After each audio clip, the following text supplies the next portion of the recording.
Yes, good morning, good evening, good afternoon, wherever you are in the world. Welcome back to Football Heritage TV. Please don't judge the hair. It's haircut day. On haircut day, no products go in, just some water. This is what it looks like when it's just got water in it. By the way, this subscriber count is 9 short. Every now and then there's a bit of a glitch. It's 9 short. We are one away from 19,600. You'll have to trust me on that one. Good day to you all. How are we? It's Friday. It's been a difficult week for Tottenham Hotspur, hasn't it? It's been a very difficult week, and I comfort myself with dark chocolate and peanuts. Right. So where are we? Well, we're living in a world, aren't we, where Sunderland seem to be able to go buy. And we're living in a world where Spurs haven't really done a lot. Sorry. I thought that one little chunk would go down in about 2 seconds. Excuse me. How very rude of me.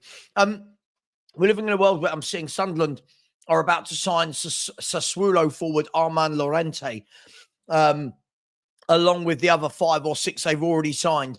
And Spurs fans, we're just out here going, where's Morgan Gibbs-White? Where's our number 6? Where's our centre forward? Yeah. And you get those that say, be patient. The window's not shut yet.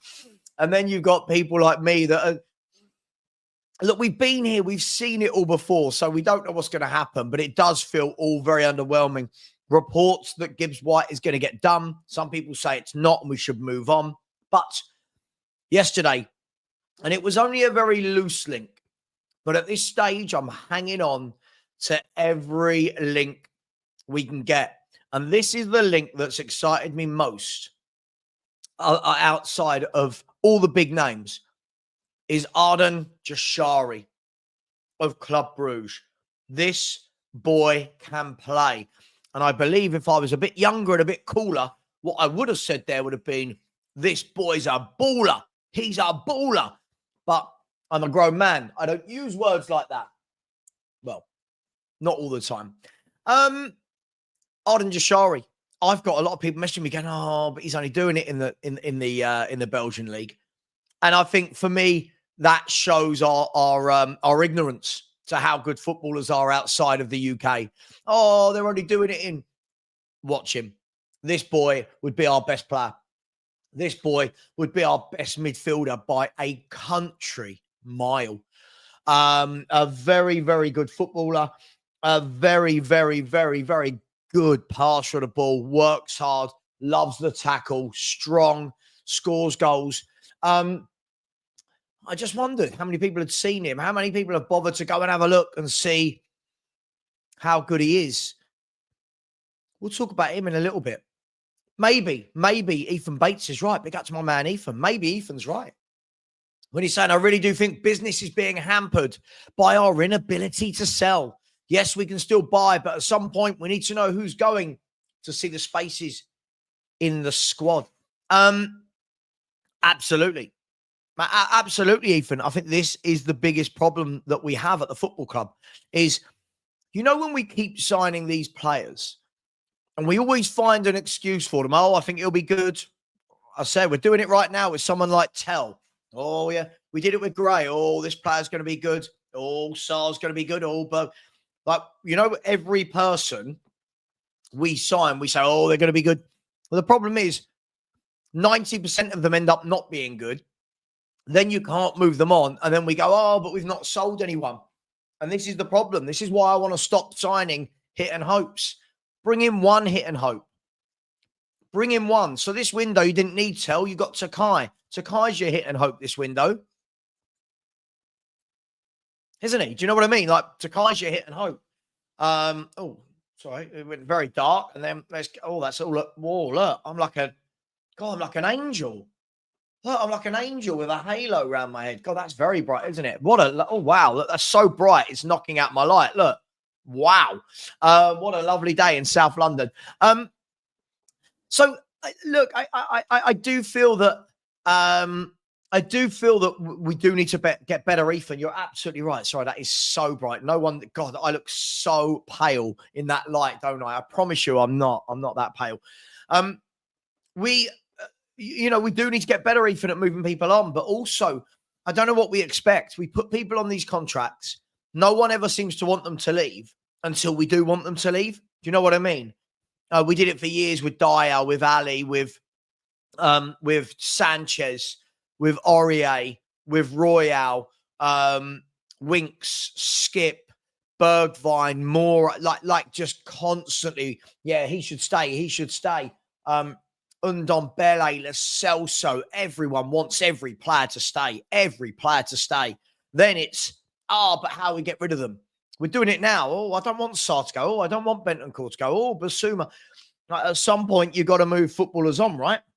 At some point, you've got to see. So hang on, we've always got one in the chat. We've always got one in the chat who doesn't quite use these. That's not what I said at all. Bergval's a good footballer. Yes, he is. Sarr, I think, is a good athlete. I don't think he's a good footballer. He runs around. He works hard. I've got no doubt about that. He can break up play, but I don't really think there's too much to his game outside of that. But I'm not sure where you got what I just said. I don't know how you thought that translated into me saying they aren't good footballers. It's madness. Listen, like as I said, for me, Bergval, clearly a lot of talent there. Bergval for me should be the young midfielder that we give the game time to. I can't. I mean, Ash. When you always get one of these in the chat who can't quite compute the ears to the brain to understand what's being said. They can't quite get there. They are for listening, the Aussie Frank Lover. My point is this, is that I think you can have one of them. You can have a Sarr or a Bergval or a Gray. You don't need three of them. Yeah? You don't need three of them. The problem is this. We've got fans. Fans like Josh will probably get annoyed that we don't buy better players, but probably thinks every player we've got is already good. And what they do is they go around to YouTube channels, and if you dare critique a player and say that we need better, it means that you don't rate anyone and you hate Spurs and you're a terrible fan. And I get that all the time. All I'm saying is I want better. I think Bergval's definitely got something about him. For sure, we saw it last year. I don't think we fully all know what that is yet. By the way, thank you to whoever just subscribed to make it 19,600. Ignore I'll tell you what, I'm going to remove that at the moment because it's not syncing up. Bear with me. I'm going to remove that by the power of OBS. Boom. It's gone. Big up to my man Perchy for helping me out with a lot of the OBS stuff for the coming season. A lot of new different things, especially for watch-alongs. So keep an eye. Yeah, but Josh, this is the thing. Oh, Josh, we're going to have a thing, aren't we? I just don't see the problem with signing someone young if they're a good players. Yeah, but the problem is, Josh, is think about it. You can have X amount of players in the squad, X amount of foreign players, right? You can't just keep signing young players that will come good. And then we're going, well, how does this player get game time? Where does this guy fit in? You've got to ask yourself, what do you want to be? Do you want to be City, Liverpool, Chelsea? Do we want to be those clubs, or do we want to be a club that are constantly talking about youth players? This year, listen, I mean, I've sat and debated with, Matty Kay and Lubo and all these other people about these kids that everyone raves about. Hardly any of them are going to make it. I'm not being harsh, but hardly any of them are going to make it. And we want to make out that they're all going to make it. I get, if I say I want better than Archie Gray, he'll prove you wrong. What? Like, do you know what I mean? What's he going to prove me wrong at? Is he suddenly going to be the central midfield dynamo that we need this year? I don't think he's there. I don't think he's ready. I don't think he's been developed. We've got young players. Josh, we've got young players. Right now, if you're telling me, let me ask this question to you, Josh. I'm going to name you the 5 out-and-out central midfielders we've got. Gray, Bergval, Sarr, Basuma, Bentancur. Which of those would you keep? Which of those would you keep? Out of those 5, which of those 5 are you keeping? It's okay to say all 5. It's okay to say you want to get rid of all 5. Which of those 5 are you keeping? Because the problem for me is here. On one hand, Spurs fans are excellent at saying, Levy, and we want better. We want better footballers. On the other hand, we rate everyone we've got. And it's kind of like, well, which one is it? Which one? You know, which one is it? Do we love the players we've got, or do we want better? For me, as I've always said, I wouldn't be upset to see any Spurs player if I wake up tomorrow and they're gone. I'm not going to be upset. I don't think anyone's that indispensable. I don't think there's anyone where you go, oh my God, this guy has to play. Like, oh my God, we fall apart without this guy. Possibly Maddison, but he's injured quite a lot. You could possibly put Romero and Van der Ven into that bracket, even though when they've played, we've lost a lot of games still.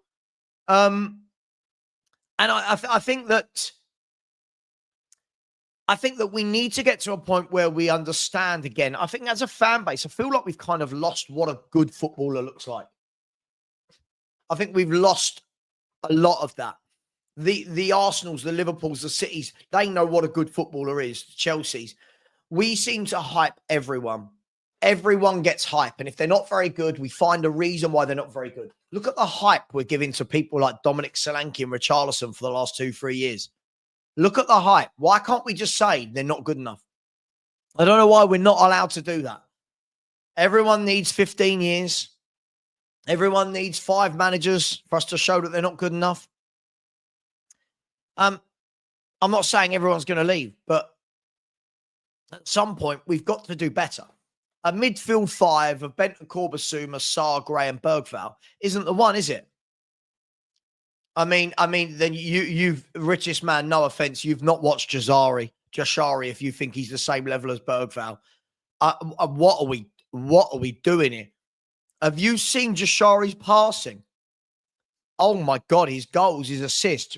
Really? This is crazy. Sorry, I'll call it out. Big up to you as a member, Rich, but absolute levels between Jashari and Bergvall. Levels between them. And this is what we do. I'll use this as a case in point. This is what we do. If anyone watches Jashari and says we need much better, I've got no idea what we watch as a fan base. His passing is spectacular. His energy, his engine around the pitch. He's strong. He's good in the tackle. He grabs goals. He's good at set pieces. He is superb. And we think that, when have you ever seen Bergvall do that? Come on, man. And absolutely, I think they're very different footballers as well. Absolutely. This is why I worry about this fan base. We've forgotten what a good footballer looks like. We've forgotten. We watch week in, week out, and we get annoyed. Oh, saw this. Oh, great. This. Oh, Bergvall don't score. And then when you link to people, no one's as good as them.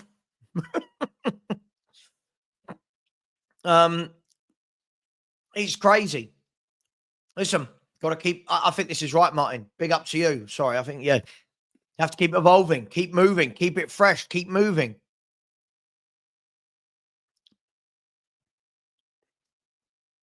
Look, I don't know how reliable the links are. Probably not. But we've got to hold on. We've got to hope. I want footballers like this at Spurs. I want people that are dynamic, that can pass the ball. Bergvall's a good player. Again, I think everybody has overhyped him. Everybody has overhyped him so much. He's a good player. He needs time to learn, time to grow, time to find a position. But already no one can be compared to Bergvall. The boy's passing isn't great. He can't score. He doesn't assist. He gives the ball away a lot. And these are all things from a young player I would expect. It will be ironed out of him. I mean, but this is, again, look at this. Bergvall offers far more than Maddison. Like what? Again, 2 of these. What did I just say? He's 19. And what did I just say?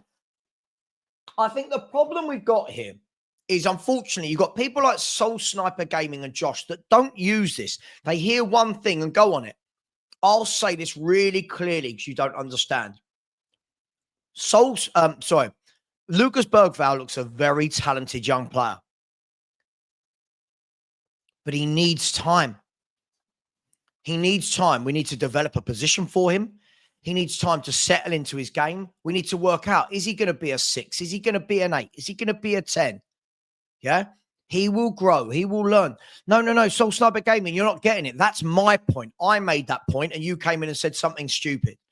Right? My point is he will get better. My point is that too many people have put him there before he's got there. Give them time. Give him time to get there. Everyone, look at how Lubo praises Archie Gray. He's done fuck all in football. Let these people prove it, then we praise them. But what happens is people like you put them up there, and then when people like me go, okay, what's he done? Oh, but he's only young. Cool. If he's only young, don't judge him yet. If he's only young, don't put him on the pedestal. And I'll tell you what, I mean, for someone with a huge passing range, he gives the ball away a hell of a lot. You know, sorry, you think he offers? Look, Mark, yeah.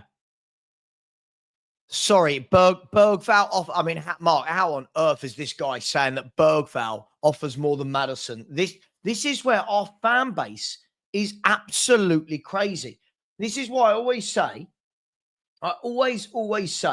right? We sometimes don't deserve nice things. Who's this? Who's moved here? Oh, yeah, Lawrence. I sometimes think we don't deserve nice things.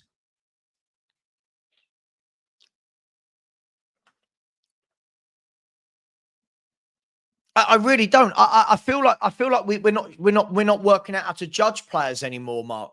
Like, first of all, Maddison's a playmaker. Bergvall is not. Right. Second of all, what on earth has Bergvall done in football for suddenly he offers more than James Maddison? Like, what? How have we got there as a fan base? How have we possibly got there? As I said, every day I'm more and more confused by this fan base. Every day, the more comments I read, the bigger my channel gets, the more comments I see. I'm just baffled by people like this. I'm just baffled at what they watch. It's okay that if a player plays for Spurs, you don't have to think they're the greatest thing in the world. Custy said, I've been saying for years, is it too much to ask for a centre mid that can pass and tackle? For years, I agree. I don't think Sarr is a good player. No, I think Sarr's a good athlete. I don't think he's a good footballer. There's a difference. Listen to the wording. I think he's a good athlete. He's got a great engine. I don't think he's a good footballer. I've not seen anything in his 3-4 years at Spurs that makes me go, yeah, you've really developed. You're a top player. Great passing range. Great.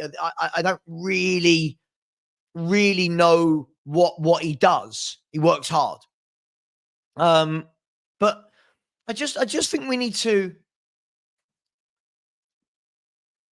Sure, of course. We could say this. We could use this example for anyone, couldn't we? We could use this example for anyone. Oh, who knows? Maybe him in 3 years is better. Of course. But right now, I mean, first of all, I don't know how that person has even judged Jashari against Bergvall. I mean, I watch Bergvall and go, yeah, you've got something. I watch Jashari and go, yeah, you're a complete midfielder. Yeah, like you know, it's just mad. It's just mad. Jackson has said we need men in midfield. Oh, for sure. We are stuck with a bunch of soft kids who aren't developed yet. How are players like Bergvall and Gray meant to boss a midfield? Listen, exactly. Exactly. This is the problem. This is where a lot of our fan base, this is what we do. We would go, oh, I like Isak, but how do you fit him in when you've got Solanke? Ethan has said, as fans, we complain when teams like Brighton find and develop players from outside the top leagues. As soon as it's just a player who would improve us, it's met with backlash. Mate, listen, as I said, I don't think the Jashari deal will ever get done. But this is a proper footballer. This is a proper footballer. I'm telling you, in the next 2-3 years, he's going to end up at a massive club. And you know, I'm sorry, just because he's not a DM. Look at this is the problem with the world. Sorry, Ash, you know I love you, but what are we talking about? What? So now we want Bergvall over Jashari. You don't deserve better. I'll call it out, Ash. I'll call it out. I'll expect your WhatsApp. We don't deserve better. We don't. Look at the things we say. Look at the criminal things we say. Look at the. Oh, I despair. We deserve Takais. We deserve Archie Grays. We deserve Solankis, Solomons, Odeberg's tells. We deserve it. We don't know what a footballer is. I genuinely, I've said this for years. I think our fan base has forgotten what a proper footballer looks like.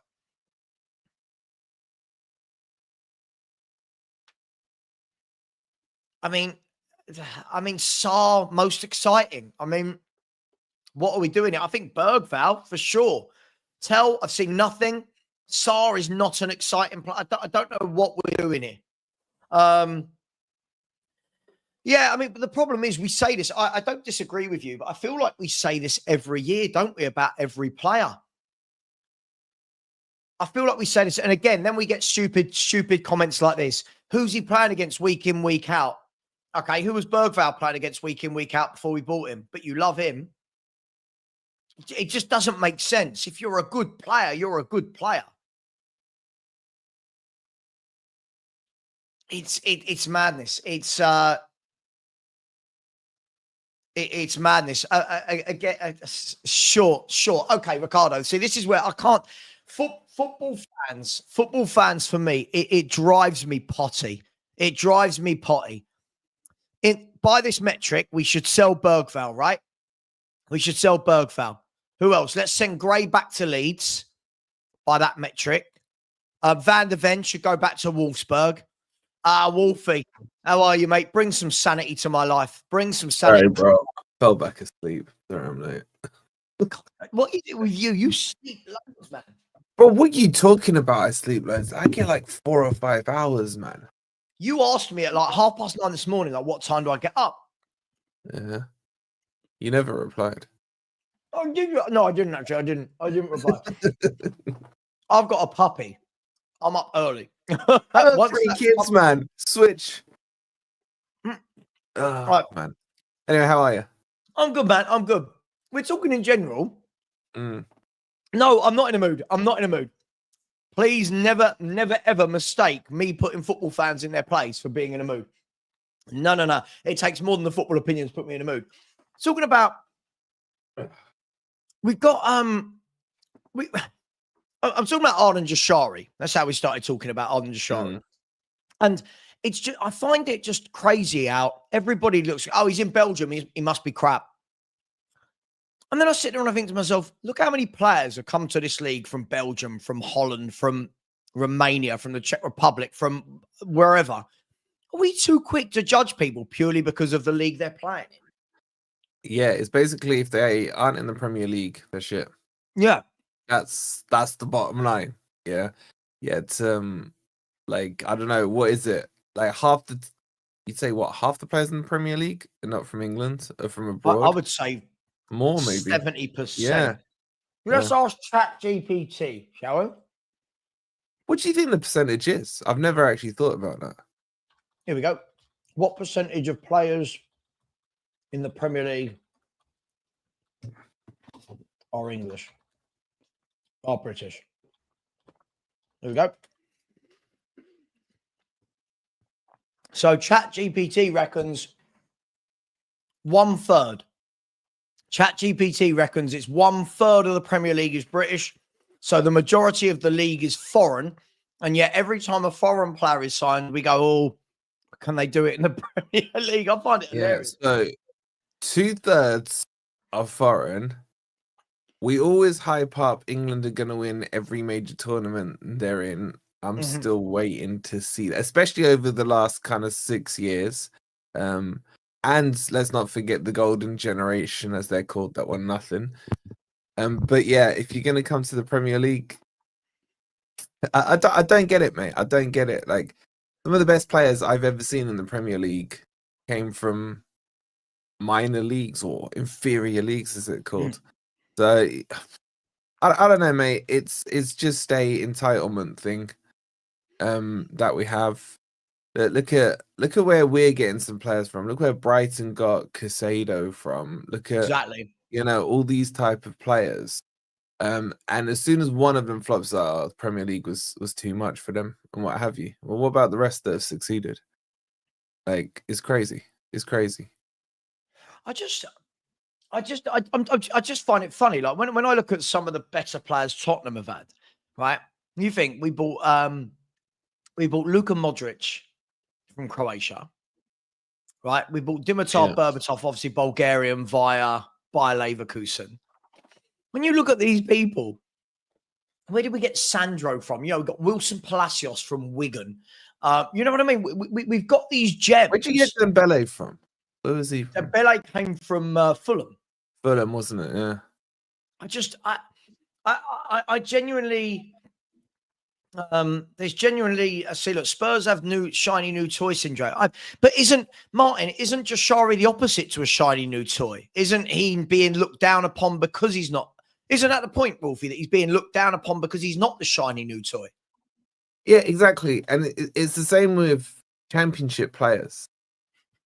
It's the same with yeah, but even a player coming from the Premier League is still technically a risk, right? So you're gonna have it if someone signs Tyler Dibbling, for example. Everyone's like, oh, but he was at Southampton, now a relegated club. He's a risk. It's like there has to be that freaking it's like on the packaging, careful when you open, approach with caution and all this stuff. I think it's just people so they can say 6 months down the line, if the guy flops, well, I did tell you he'd come from so-and-so league. He is going to flop. Suarez came from the Dutch league. I always say the Dutch league is crap. Suarez was half decent, I think, when he came. He did a decent job. There's loads of examples, mate. Everyone's tagging the Portuguese league with Darwin Núñez. Like, I'm hearing now that Gyökeres isn't a good striker because his finishing catalogue is easy. The keepers are crap. He's not going to score that many goals. I agree he won't score as many goals, but it doesn't make him a crap striker. I think he gets into most Premier League teams. So, mate, if you're a goal scorer, you're a goal scorer. Now, yes, we can talk about the defenses, but now look at the Premier League. Are the defenses in the Premier League that great? Like, if we're going to be brutally honest, gone are the days where I think you had proper top back fours. Loads of people had a proper. Nowadays, you watch Match of the Day or whatever format you watch the goals on. Some of the defending and the goals are just calamitous, aren't they? Like, I'm baffled, man. Yeah, it's defenders don't really defend anymore. That's the issue with the defense. You got too many defenders that have to be ball playing defenders. You got goalkeepers that have to be ball playing goalkeepers, man. Yeah, you got fullbacks that are basically midfielders.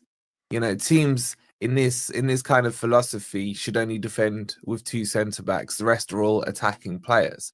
It's just like the structure of football is changing. And then defending now, a team that's classed as defending well is a team that puts 10 men behind the ball.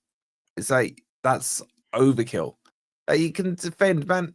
Most teams growing up were playing a back four with 2 centre backs and 2 fullbacks that were fullbacks, right? Let your midfield and let your attack do the attacking and let your defense do the defending.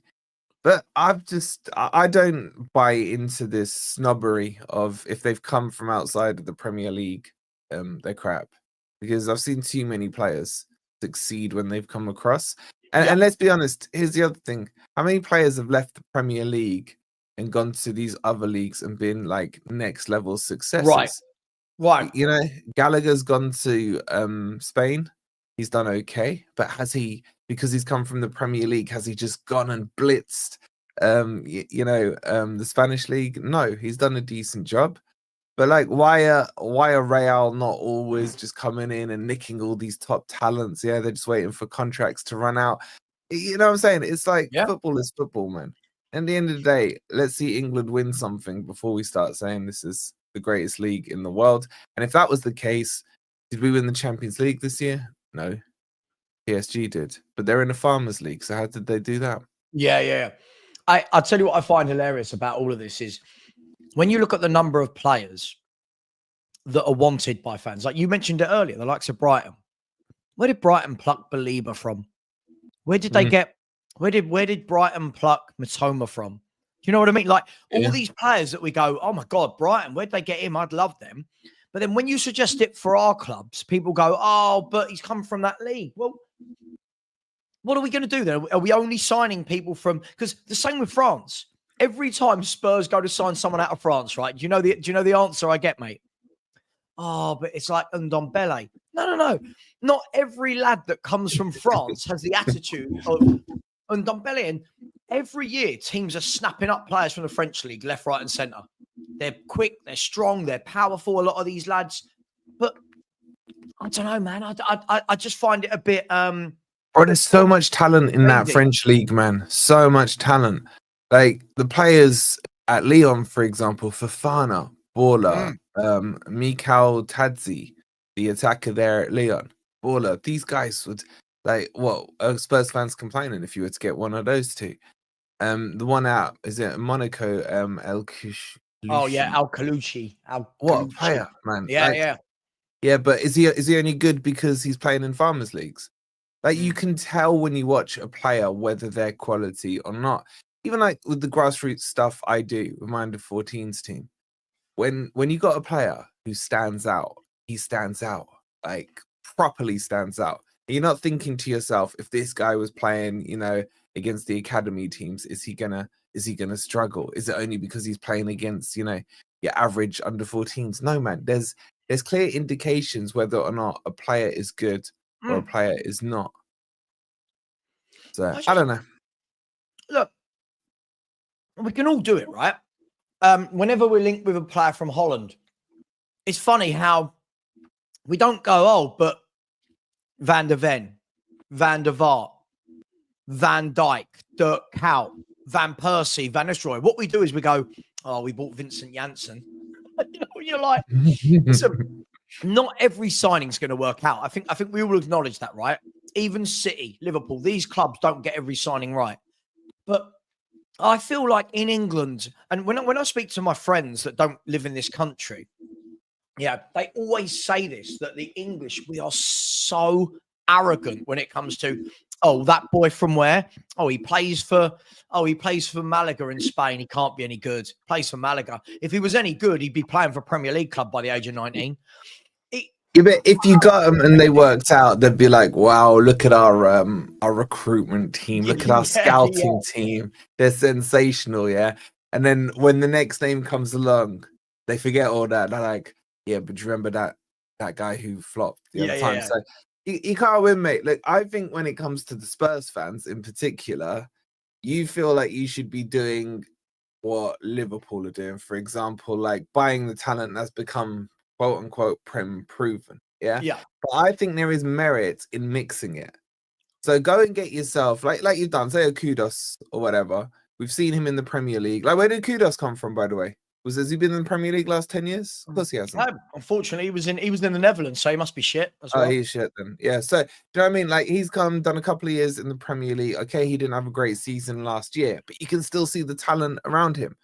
So I think if Spurs are looking to bring in 2 or 3 from the Premier League and a couple that are unknown that they've scouted, like what's the point in your scouting team if they're not bringing players in through that scouting network who have looked South American leagues and the Portuguese leagues, wherever it might be?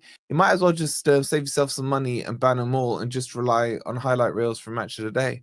It's like there has to be this balance of what comes in. Otherwise you're gonna overspend on everything because we know there's Prem tax, we know there's English tax and everything like that. Get the balance right, but I just think don't think that you're a Liverpool or an Arsenal who can just be like, right, or a Chelsea, I'll just take the cream of the crop that's already proven itself and what have you. And having said that, Chelsea, how many of these players did they buy over the last couple of years that no one had heard of Yeah. And now they're starting to make names for themselves. Right now, they're starting to develop their talent pool. There's a process, man. As Arteta would say, trust the process, isn't it? And see what happens. Phase 97. By the way, I love comments like this. Alistair McAllister, big up to you. I love it when people try and take apples and then argue with oranges and make out that this is what I've said. So I don't know if you know too much about Vuskovic. Do you know about Vuskovic? I know him. So he was a young 16-year-old centre-half we bought. He's now 18.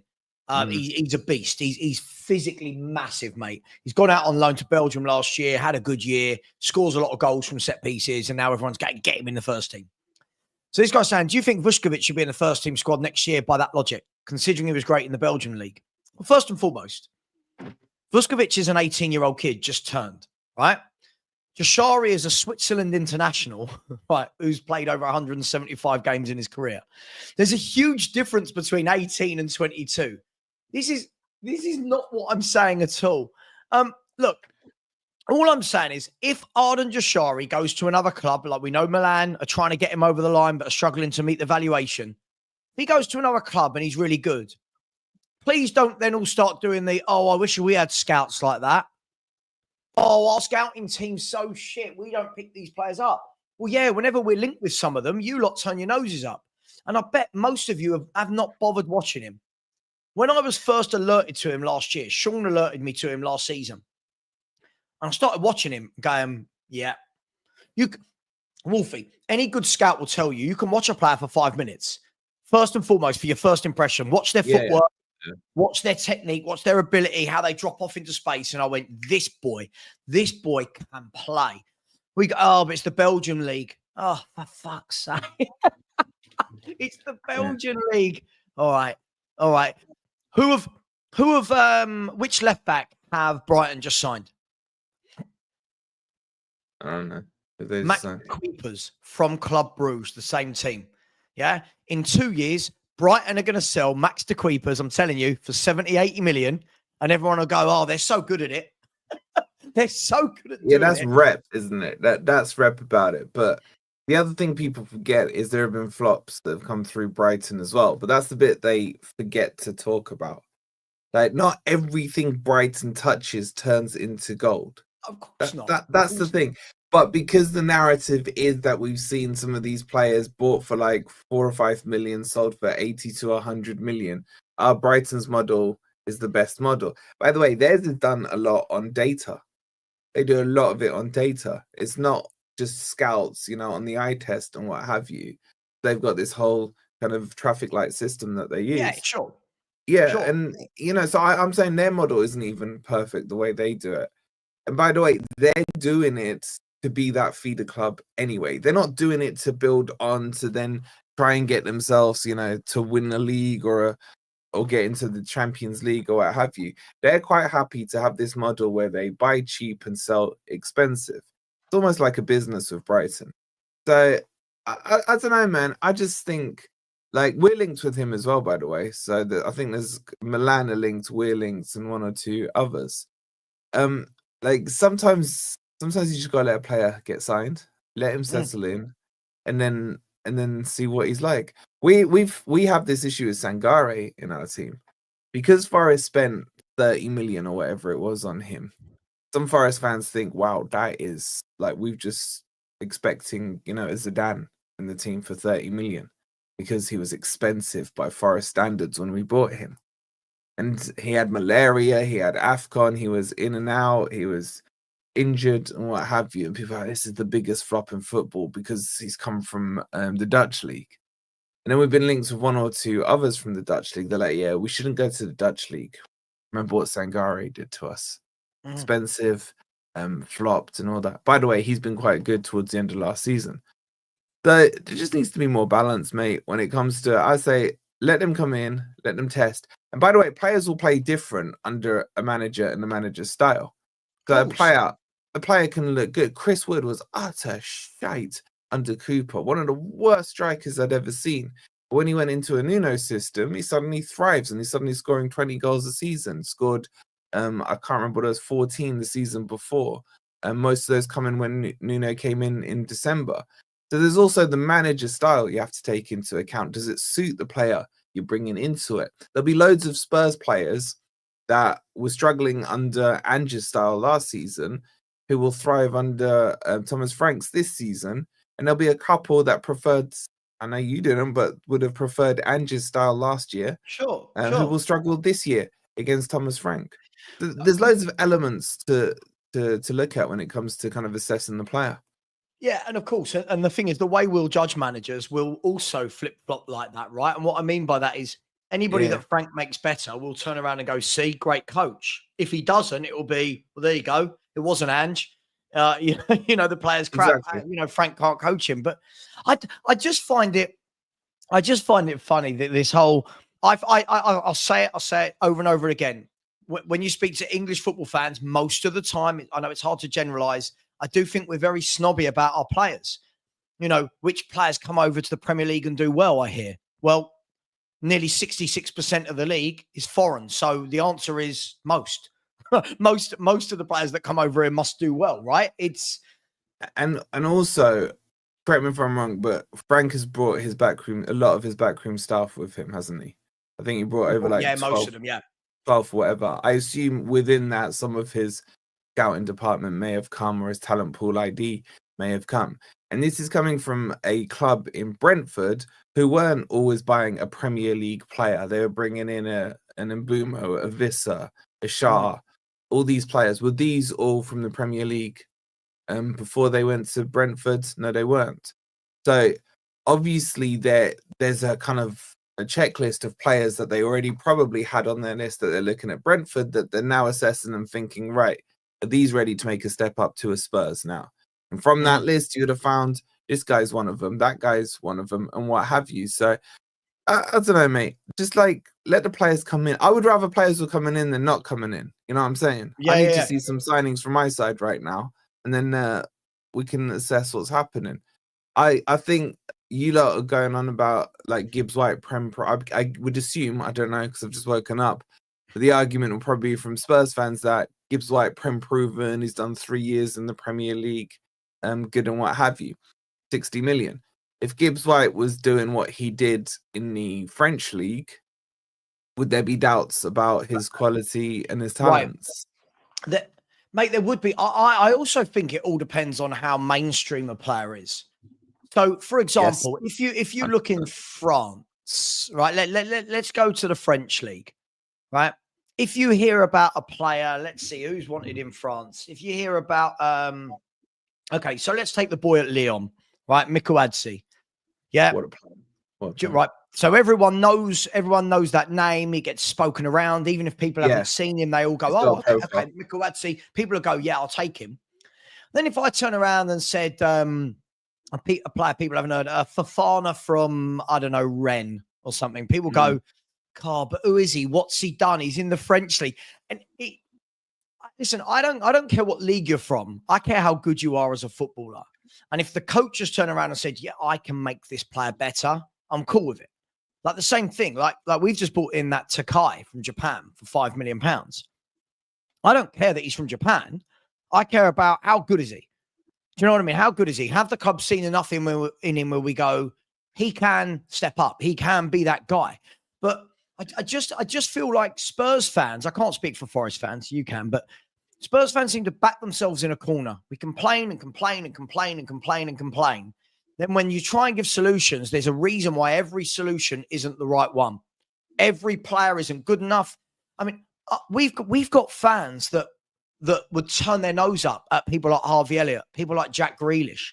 And we've got players like Matisse Tell and Odegaard. Do you know what I mean? And Solomon. Oh, is so bad. But this is what I mean. We've got players like that, and we turn our noses up at established Premier League footballers as well. I'm just not sure. Shall I give you the best example? Igor Jesus, who we've just signed from Botafogo, right? So when you look at him on paper, I think he scored 6 or 8 goals at Botafogo, right? Not many. So you look at him on his stats and you're like, what's this player all about, right? Forest got interested in him in January. So I had that thing on him. I was like, not many goals. He's playing up front. How's he going to come to the Premier League and score goals if he hasn't been scoring them in Brazil? But I've been kind of watching his progress there from January. And then you look at him on the pitch, the way he plays, the way he links up, his strength, how he drops into in between the lines and what have you, then links up play. And you're like, there's a decent player in here. There's something about him. And then obviously we go and bid for him and get him in the summer now. Still, there was Forest fans saying, he's not scoring enough goals. I'm not sure about him. Brazilian league, inferior to Premier League. Then he goes and scores his goal against PSG. And now everyone's like, what a player. Yeah. This guy is him. He scored against PSG. Botafogo, that small Brazilian team beat PSG. They're the best team in the world. I can't wait for Igor Jesus, right? So it's like that profile goal he scored against PSG. Then I started getting messages from all the YouTubers saying, bro, what have you signed here? This guy looks like a baller. This guy's this guy's that. And you're like, one goal has now changed the perception of everything about him because it was a high-profile goal against a high-profile team. So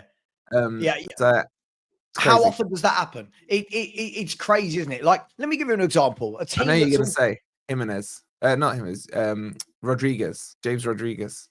No. I wasn't actually. What I was going to say is, look at people like Wolves are bloody good at this as well. Yeah. Anyway, when I say they're bloody good at it, I know everyone takes everything verbatim. I'm not saying that they don't sign duffs. I'm not saying when I say Brighton are good at it, it doesn't mean that they're 100%. But look at Wolves.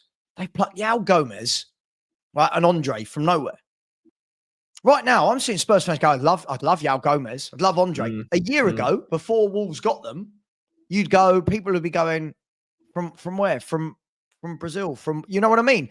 And this is where I think that football fans, yes, I'm a Spurs fan. When people in the chat getting so caught up because I say Spurs fans, I obviously don't mean every Spurs fan. Jesus Christ, what is wrong with people? If Spurs went and signed Yao Gomez right now, I'd be delighted. I'll be absolutely delighted. If we went and signed a player with the exact same name, but he plays for Fluminense, right?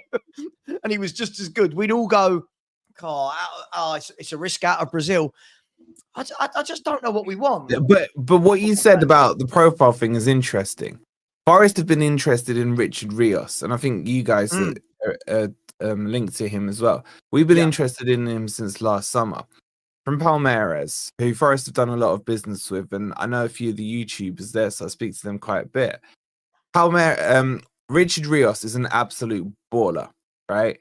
But this is before the hype that suddenly cottoned onto him in the last 2 months. I've had that opinion on him. And now he's okay for any Premier League team to sign because he's a name that people have started to hear of. Yet he's from Palmeiras in Brazil, who are in a farmers league. So why is it okay that Richard Rios is a good one to sign? Is it because Roma are linked with him, and keen on him, and Benfica and what have you? But aren't these farmer leagues as well? So it's fascinating. It's about the profile. Have people seen some clips on him? If it was Robert Rios from Flamengo right now, everyone would be going, God, what's this Santos or whatever, But because his name's being circulated, everyone's going, I really like Richard Rios. He seems like a good player. Sean, welcome. Bit too early for you, isn't it, to be live and about and doing stuff, innit? The early bird catches the worm, mate. Early bird catches the worm. Put out a video, get about 400 comments saying clickbait, and you're talking a total load of shit, and that's the way my day starts. They still watch you. I hate watching. You're so clickbait. They're my favourites, man. Still They're watching my favourites. Sean, we're interesting one this morning. We're talking a lot about. I'm sure you saw some of it, just about how easily I think a lot of fans in this country, particularly, we're very dismissive if a player isn't from a big league. We're very dismissive. And for me, I think that this is exactly why teams have scouts, right? Like when people say, "Oh my God, we scouted so and so from Atletico Madrid," that's not scouting. Do you know what I mean? Like a Spurs if Spurs scouted Rodrigo de Paul, that's not scouting. You don't need a scout to tell me that Rodrigo de Paul's a World Cup winner. He's a great midfielder. So why do we do it? Is it, I'm not saying it's just Spurs fans, but we're very much like that in this country. Yeah, it's snobbery, I think. But at the same time, though, I think that there is, I think people are more likely to remember the names of players who are touted as being the like monsters in certain leagues that then come over and flop. I think that the flops, like out of Holland, right? I think people always list off the list, like the never-ending list of reasons why you shouldn't touch the Dutch league because there's so many big flops. But there's also some absolute worldies that have come out of the Dutch league. Not necessarily Dutch players, sometimes Dutch players, but sometimes South American players that have gone there first. I think didn't Suarez come out of Holland before he got to the Premier League?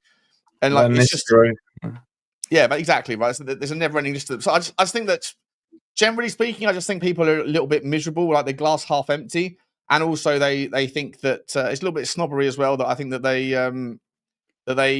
want to see, like everyone wants to act like Brighton until it's time to act like Brighton. Bang on. But by the way, at the same time, this is my breakfast. By the way, I'm eating this whole massive. But it's, how bad am I? That's my breakfast. Yeah, you're right.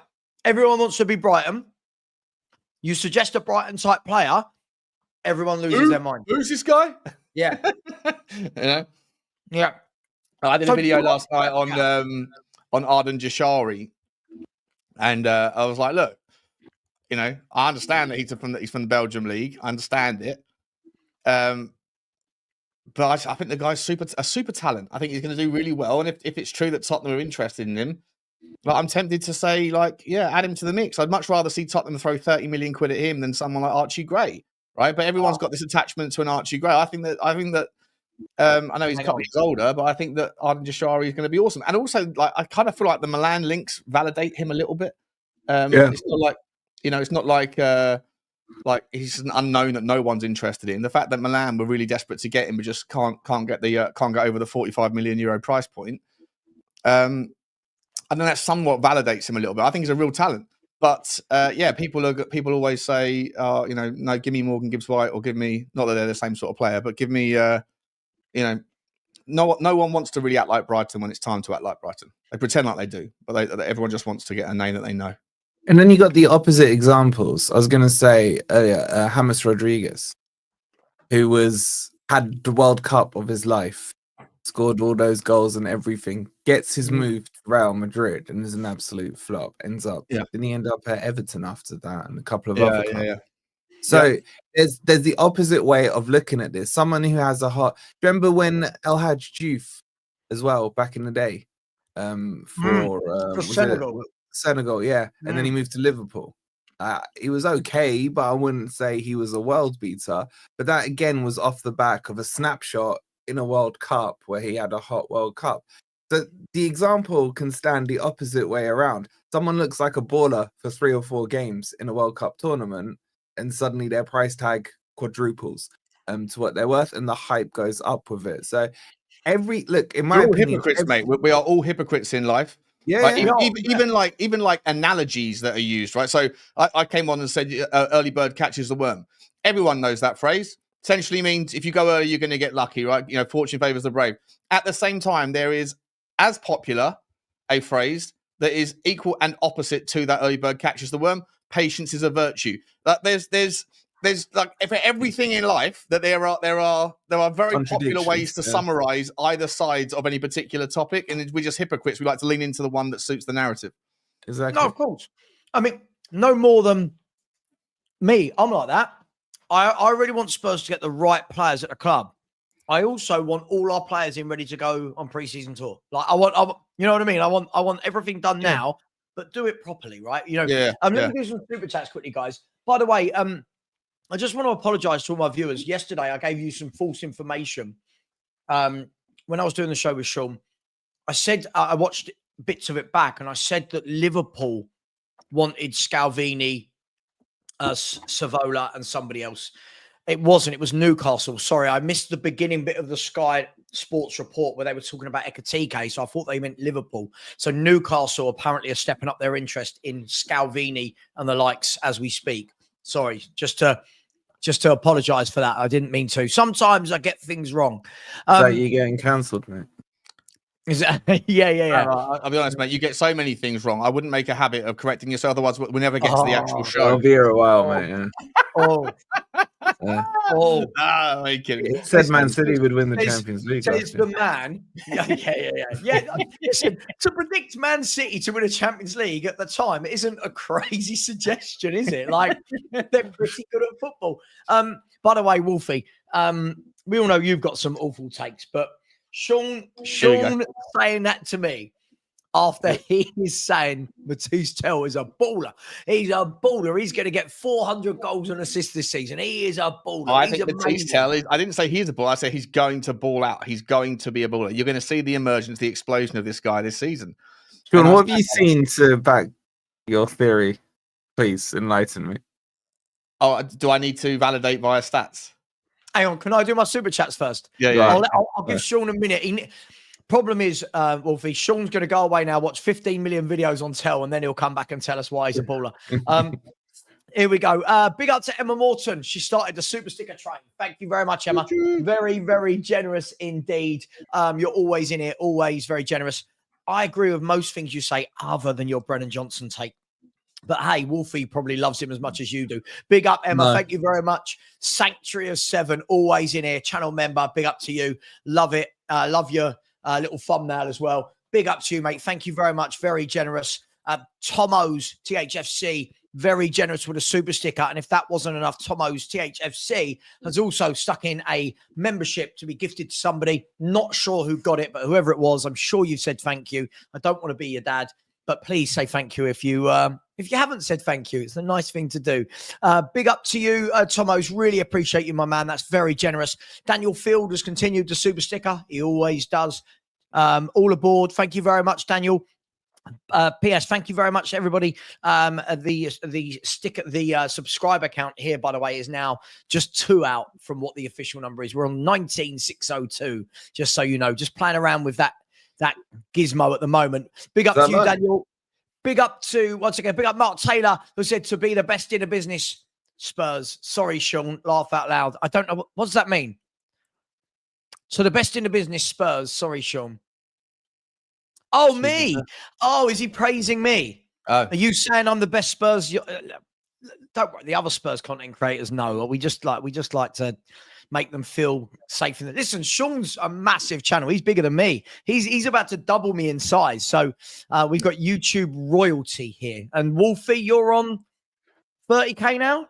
Nearly 27 and a half.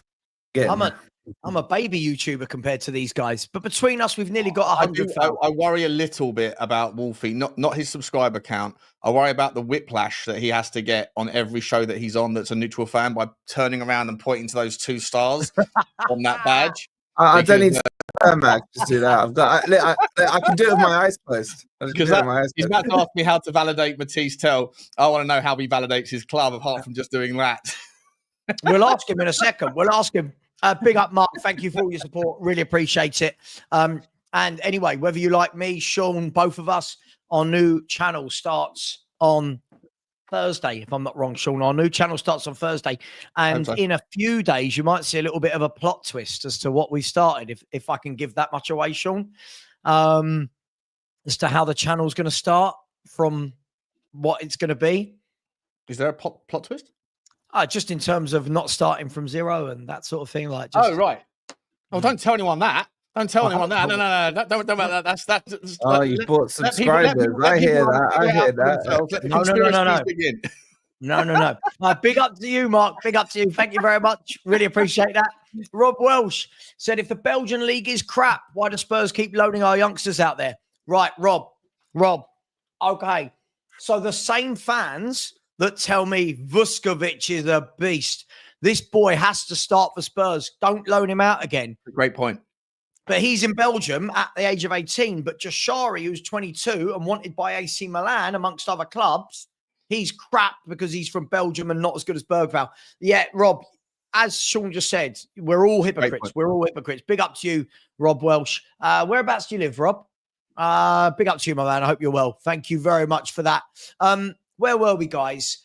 Sean was about to tell the world tell us why he didn't want a single better left-sided forward than Matisse Tell at Tottenham. No. First of all, let me predicate this by saying I want Sonny to leave the football club. I want him to sunset his career. I think it's the right time to go. And I think that there's room for someone else to come in alongside Matisse Tell. I personally have identified, for me, my favourite reasonable, attainable option to be the main guy would be someone like an Ademola Lookman. For my use, my work on the Y Scout, I think that I've dialed up the filters on 1,000 different metrics, and the 5 names I said to you before, Garnacho's name is always in there statistically. Unfortunately, Y Scout doesn't have a filter for dickheads. But if you're looking for someone that doesn't have the risk, but that does have Premier League experience, and that is a powerhouse, a beast, he's very good at crossing, he's terrifying at take-ons, he's can put in goals and shifts and assists and yada yada yada, and he's versatile, which is what Tottenham are always looking for. The other 2 names that come up in that sort of 5-name shortlist, it doesn't seem to matter what I do with the tweaks to get a winger that I look for. Garnacho's always in there. Anthony Gordon's always in there, but you're never going to get him. And Ademola Lookman is the other one that's always in there that's gettable. And so he would be my first choice to be a starter. But Matisse Tell is someone to learn to be a participant in. I think that he has all of the kind of physicality, natural pursuits, natural sort of tendencies of which he can work with as a baseline. I think he's got pace. I think he has the ability to go in. He can use both feet. I think he has acceleration. I think he can cross the ball. I think he looks up before he makes that final decision, which I think is usually the difference between a £20 million take on guy, or a winger rather, and a £50 million take on guy, or £60 million take on guy. It's the final decision. The one thing that you can't find in a stat, the one thing that you can't teach, the one thing that you have to have built into you, he is a 10 out of 10 for. And this is someone who works hard, who is determined, who is an absolute, I think he's a mentality monster. And I think that most of the people in the fan base that have watched him in a Tottenham shirt would agree. People dismiss that and say, oh, I'm not paying £30 million for someone who works hard. But he can be everything else that he currently is not exceptional at. He can be taught. He has the minerals to be able to improve and dial those things up under the right coaching. He is versatile. On top of all of those things, though, like I say, you can't teach the things that you can't teach, and he has them. You don't need to teach them. I think the reason why he unimpressed a little bit in the last 6 months is because 90% of the minutes that he got was in a team that, by the coach's own words, had deprioritized the league. He was the only guy in 11 that were playing on the outfield pitch in multiple games that gave any sort of cares, any sort of shits about what was going on. And in the micro moments when the opportunities were there, when the other players in the team were in the right place at the right time, he was utilizing chemistry, which I think he forged very, very quickly. Odebear, he's got a relationship with from his under 21 time, under 20s and under 19s with France. The through ball that he threaded in the West Ham game, I thought was sensational. It couldn't have been an inch to the right or to the left anymore. It would have gotten a toe poke on one of the defenders, like Aguerd and somebody else that was defending hard. I think he has everything in his locker. And as I say, I think that with the right coaching, I think that you can turn that guy into something that is 5 times the player that he's shown. I think that he flattered to deceive in a Tottenham shirt because he's playing in a team game and the other teammates did not give a shit. He was playing for his contract in and amongst a league position that had been deprioritized, and he didn't get the chance to show himself in the moments that did, in the games that did care. But when he came on off the bench in places, I was out in Bodo and I was watching him. You don't get to see things on the camera that you can see in live performances because sometimes the peripheral vision of the camera doesn't get there. And I'll tell you, there's a massive difference between Brennan Johnson and Matisse Tell. And it is if you're at a game and you see Brennan Johnson when the ball's nowhere near him, he's standing still, trotting on the spot. He's doing the Marcus Rashford defense. It's embarrassing. When you see Matisse Tell off the ball, when the ball's nowhere near him, he is always moving. He's always looking over his shoulder, looking for space, getting onto the edge. I think everything about this guy is a powder keg of talent that's waiting to explode. He just needs to be given the right coaching. And that's why I think he's going to ball, because Thomas Frank will do what Ange Postecoglou couldn't do if he tried, which is coach a guy.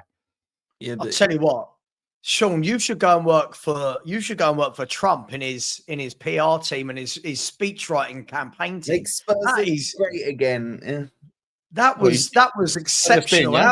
How you twisted a very average footballer into sounding like Lionel Messi. That was sensational. If you're closed-minded to the idea that he's got more in his locker, then fair play. I'm sure he's got more in his locker, but I'm just bored of buying people that you know.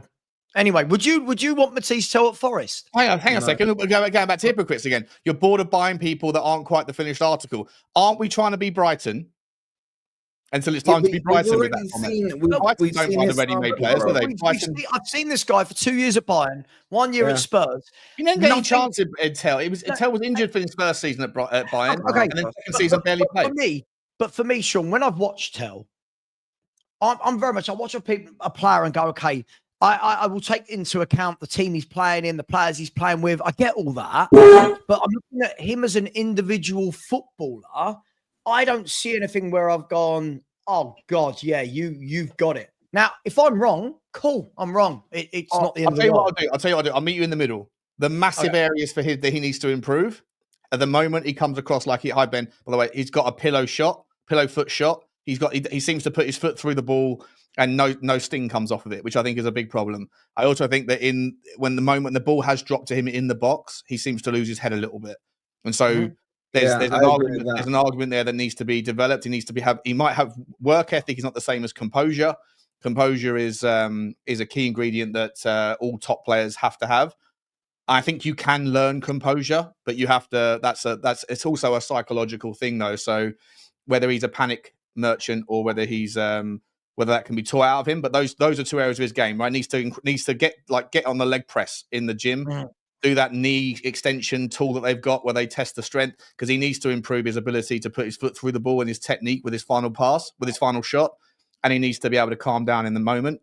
But I think a lot of that was probably because he was trying so hard that sometimes when you try too hard, then you can be so amped up that you end up sort of. Sean, what you've been saying there for me is you're talking about football IQ, which I think is what he's lacking. And I'm not convinced that's coachable. Like there is a certain level of football IQ that is natural talent, and I just think his decision making isn't great. And like you said, in the box, he just seems to be too panicked and too calm. Yes, that side of it you can coach. You can coach someone to be calm, but I just still think his decision making is not it. I think he thinks he's better than he is as well. I think the way he walks around on the pitch, he's walking around like he's a Cristiano Ronaldo because he's come from Bayern. I just think there's a lot of elements I see within him that I just don't like. And I haven't seen enough to convince me that he's going to cut it in the Premier League. I really haven't. And that's the thing. Can he improve? Yes, he can. But based on what I've seen of him, it's all speculation. What you're saying there is all speculation. So you are talking about the Brighton side of things, like he has the potential to do this, he has the potential to do that. In what I've seen from him Bayern, in what I saw from him last season at Spurs, I didn't even see those signs that they were there. You talked about one through ball against West Ham, bro. West Ham who were taking L's to everyone. I could name probably another dozen different moments where he did really well. What I would argue, though, just quickly to counter, is how old is he? He's just turned 20, hasn't he? He's just turned 20. Yeah, let's go with that. Are we writing off a player who hasn't shown enough at the age of 20?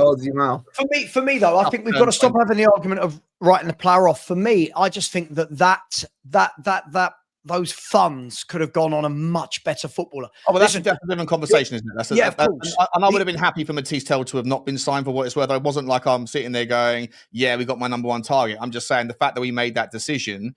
Yeah, I get that. Is he going to? Does he have the ability to ball? I think he does, and I think with the right coaching and the right development and all those things I've already mentioned, I think he can. But whether or not we should have signed him is a different argument, for sure.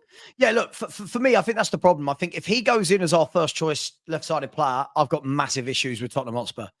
If he's been bought and he's learning from somebody else who's better, I'm all over it. And then that's down to Thomas Frank to coach him and yada, yada, yada. But I don't know. It just feels to me that if we want to be with the big boys, then start acting a bit bigger. Just quickly, by the way, there's a lot of people in the chat that are saying that they've struggled to become a member, I'm going to show you how to become a member of a YouTube channel. So I'm going to use Sean's channel by way of example, because if I show you on mine, it won't show you the button to join because it's my channel. So if you go to a channel, there he is. Look, there's Sean. Hopefully he won't copyright me for this. You see there at the top, there's 2 buttons. One says subscribe, one says view channel. If you click this button here, let me see if I can do this backwards. If you click this one here that says view channel, you can see there's 2 more buttons that say subscribe and join. If you press the join button, if you just want to click on the one on the right-hand side and then press actually confirm, that would be lovely. Yes. Mate. Give Sean £5. That's a hashtag. Give Sean £5. Can we get that? Sean, he's not a member of your channel currently. The membership has expired, and I'm guessing it's just down to credit card issues or whatever. So there's that renew button right there. All you got to do is tap it. The puppies or the ponies, they're both available. One of them is a couple of quid, the other one's a £5. It's not a lot of money, mate. We're business partners now. I'm not paying my business partner to watch his content. You should be more inclined to pay your business partner, Savva. Help out your family. I'm just saying. Hashtag by the way, we couldn't see those buttons. Wouldn't it be easier just to screen share? Go onto someone's YouTube channel, view channel, join. It's view channel, join. That's what you got to do. I'm just saying, if you were going to do a walkthrough guide, bro, it'd been easier to share your screen. We couldn't see the buttons. It's not the same. You don't see it. You don't see it on the. It's not tactile. And I was hoping that maybe Savva, because he was doing it back to front in the camera reverse, maybe he might have fat fingered it and pushed the renew membership anyway. You know when you go to point this way and you end up pointing that way, and right, here we go. I'll show you then, shall I? Let's keep Wolfie happy, because we know if not, he'll grass me up to somebody, won't he, and try and find some sort of loophole. Here we go. So present, share screen. Here we go. Right. So if you see, this is Sean's channel again on YouTube. Can everyone see that? Yes. It's really simple. You see that button next to subscribed where it says join. Click join, and then it gives you the memberships. Okay. So and then US dollar. Why is US dollar on there? No. Are you got American? You got a VPN on? He's got a little VPN going, hasn't he? Yeah. Oh, I've got my New York VPN on. Yeah. Savva's American. That's why. Now, I didn't tell YouTube that they could charge $2. That's not what Savva's now done is told everyone how to get the membership for cheaper. So well done, Savva. They should up that. I want £2. I'm not giving out. I don't give anything for my membership. They've Burger Kinged you, because you know, like a Burger King burger is $10 in America, but it's £10 here. Outrageous. You've been Burger Kinged. I've been Burger Kinged. What's going on? I'm not giving out I give absolutely zero. I give zero to my members apart from gratitude, but I'm not giving away nothing for 30% less. Sean, you'll leave it. VPN. Sean Levy is in the house. Do you want to know what's worse? If it was a country like out in the Far East, it's even cheaper. Yeah, and on top of that, we get 34% of that anyway. That's outrageous. Yeah. So what we're saying is, YouTube if you were to change yourself out to Singapore dollars, you could still get my puppy membership for 2 Singapore, which is about 85p, of which I get about 20%. So I'm not giving you nothing for 20 pence a month. No chance. I'm cancelling all memberships. 2 rupees. Sure. Yeah, Kate. Is this Kate or Jim? This is Kate, isn't it? It's Kate. Kate, if it's you, Kate, I need the kiss at the end of the message, so I know it's you. All right, Jim doesn't give me kisses. Wait, that sentence is over complete. Shouldn't it just be cannot wait for Tel to score? Yeah. Saying that. 3 goals. Like seriously, you want specifics on a crap player, man. Just be happy if he scores. By the way, if anyone does want a VPN to access my membership cheaper, then please go to nordvpn.com/Spurs Talk Show. You get a wonderful deal.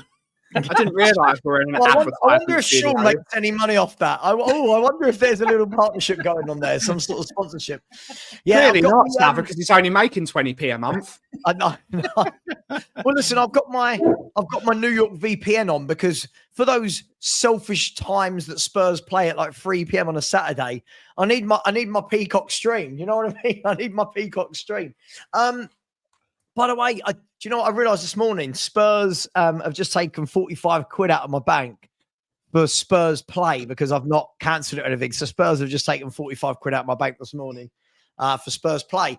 It's the most expensive 4 or 5 friendlies you'll ever watch, getting Spurs play, because I don't use it. Quid. Spurs plays 45 quid and they show all the Spurs games, right? Yeah. And then I don't use it from middle of August right the way through to the next July. So it's like a £45 1 month thing, but fair play. Yeah. By the way, Forest is 25 quid for. Yeah, but as we keep telling you, it's because you're a smaller club. Right. Listen, Josh Keeley, by the way, we're getting news coming through today that the Josh Keeley deal, which so many seem to be up in arms about, and I don't know why, is £1 million to Luton. And this is an example of what we were talking about, guys. Wolfie, for your benefit, I'm guessing you probably have no idea who Josh Keeley is. Josh Keeley is a young 20-year-old goalkeeper, maybe 20, that's just been on loan at Leyton Orient for the season. And our fans did the usual, oh my God, this guy, he's going to be our number 1. He's better than Vicario. Why did we buy Kinski? He's better than him. He's better than League One. And then we've sold him to Luton, who are in League One for £1 million. Ben, I'll start with you. Doesn't this just go to show that when fans hype up every single kid that comes through our academy, that just maybe they're not as good as we think? Because if he was, he wouldn't be going to Luton Town in League One for £1 million. I don't know what's happened here because I do actually quite rate him. We went and got, well, you were at the same game, Savva. We had a great night out. It was brilliant. It was a brilliant night out. It was great fun. I've seen a lot of Josh Keeley, but the kid wants to play football. He wants to leave Spurs to play football. The only thing I'm going to say is I think he's a good goalkeeper. From what I've seen of him with my own 2 eyes, I think he's a very good up-and-coming goalkeeper. I'm just going to respect the kid for not doing what other goalkeepers at Spurs have done and accept a stupid, expensive contract and sit on their ass. I'm just really happy that he's going to be going to a good football club in Luton Town. He's going to be playing loads of football. And there's a sell-on fee. So if we want to buy him back, we can buy him back. There's always going to be a home for him at Spurs. I'm not going to be too mad that we got rid of youth players because we have to be cutthroat. I'm one of these people that says we have to be cutthroat. We can't be sentimental. Again, like you said earlier, it's a reason we kept Winks for so many years. And we can't sell Harry Winks. We can't sell Ollie Skip. Sometimes you just got to say, yeah, I'm not the happiest that Josh has gone because I would like to see Josh given a chance in the League Cup or the FA Cup. But this is football. He wants to get game time. Let him get game time. And footballers want to play. You got to praise the mentality of the kid that's willing to go back to League One just to play football. They've got to let him play football. I agree. And just quickly before I bring Sean in, box office, dude, you did this the other day. You came in, shouted at me via the message with something about me kissing Sean's backside, even though we've just completely disagreed on Matisse Tell. Mate, if this is your way of flirting or asking for the link, just say, because both Sean and I will bury you in a debate. So feel free to come on.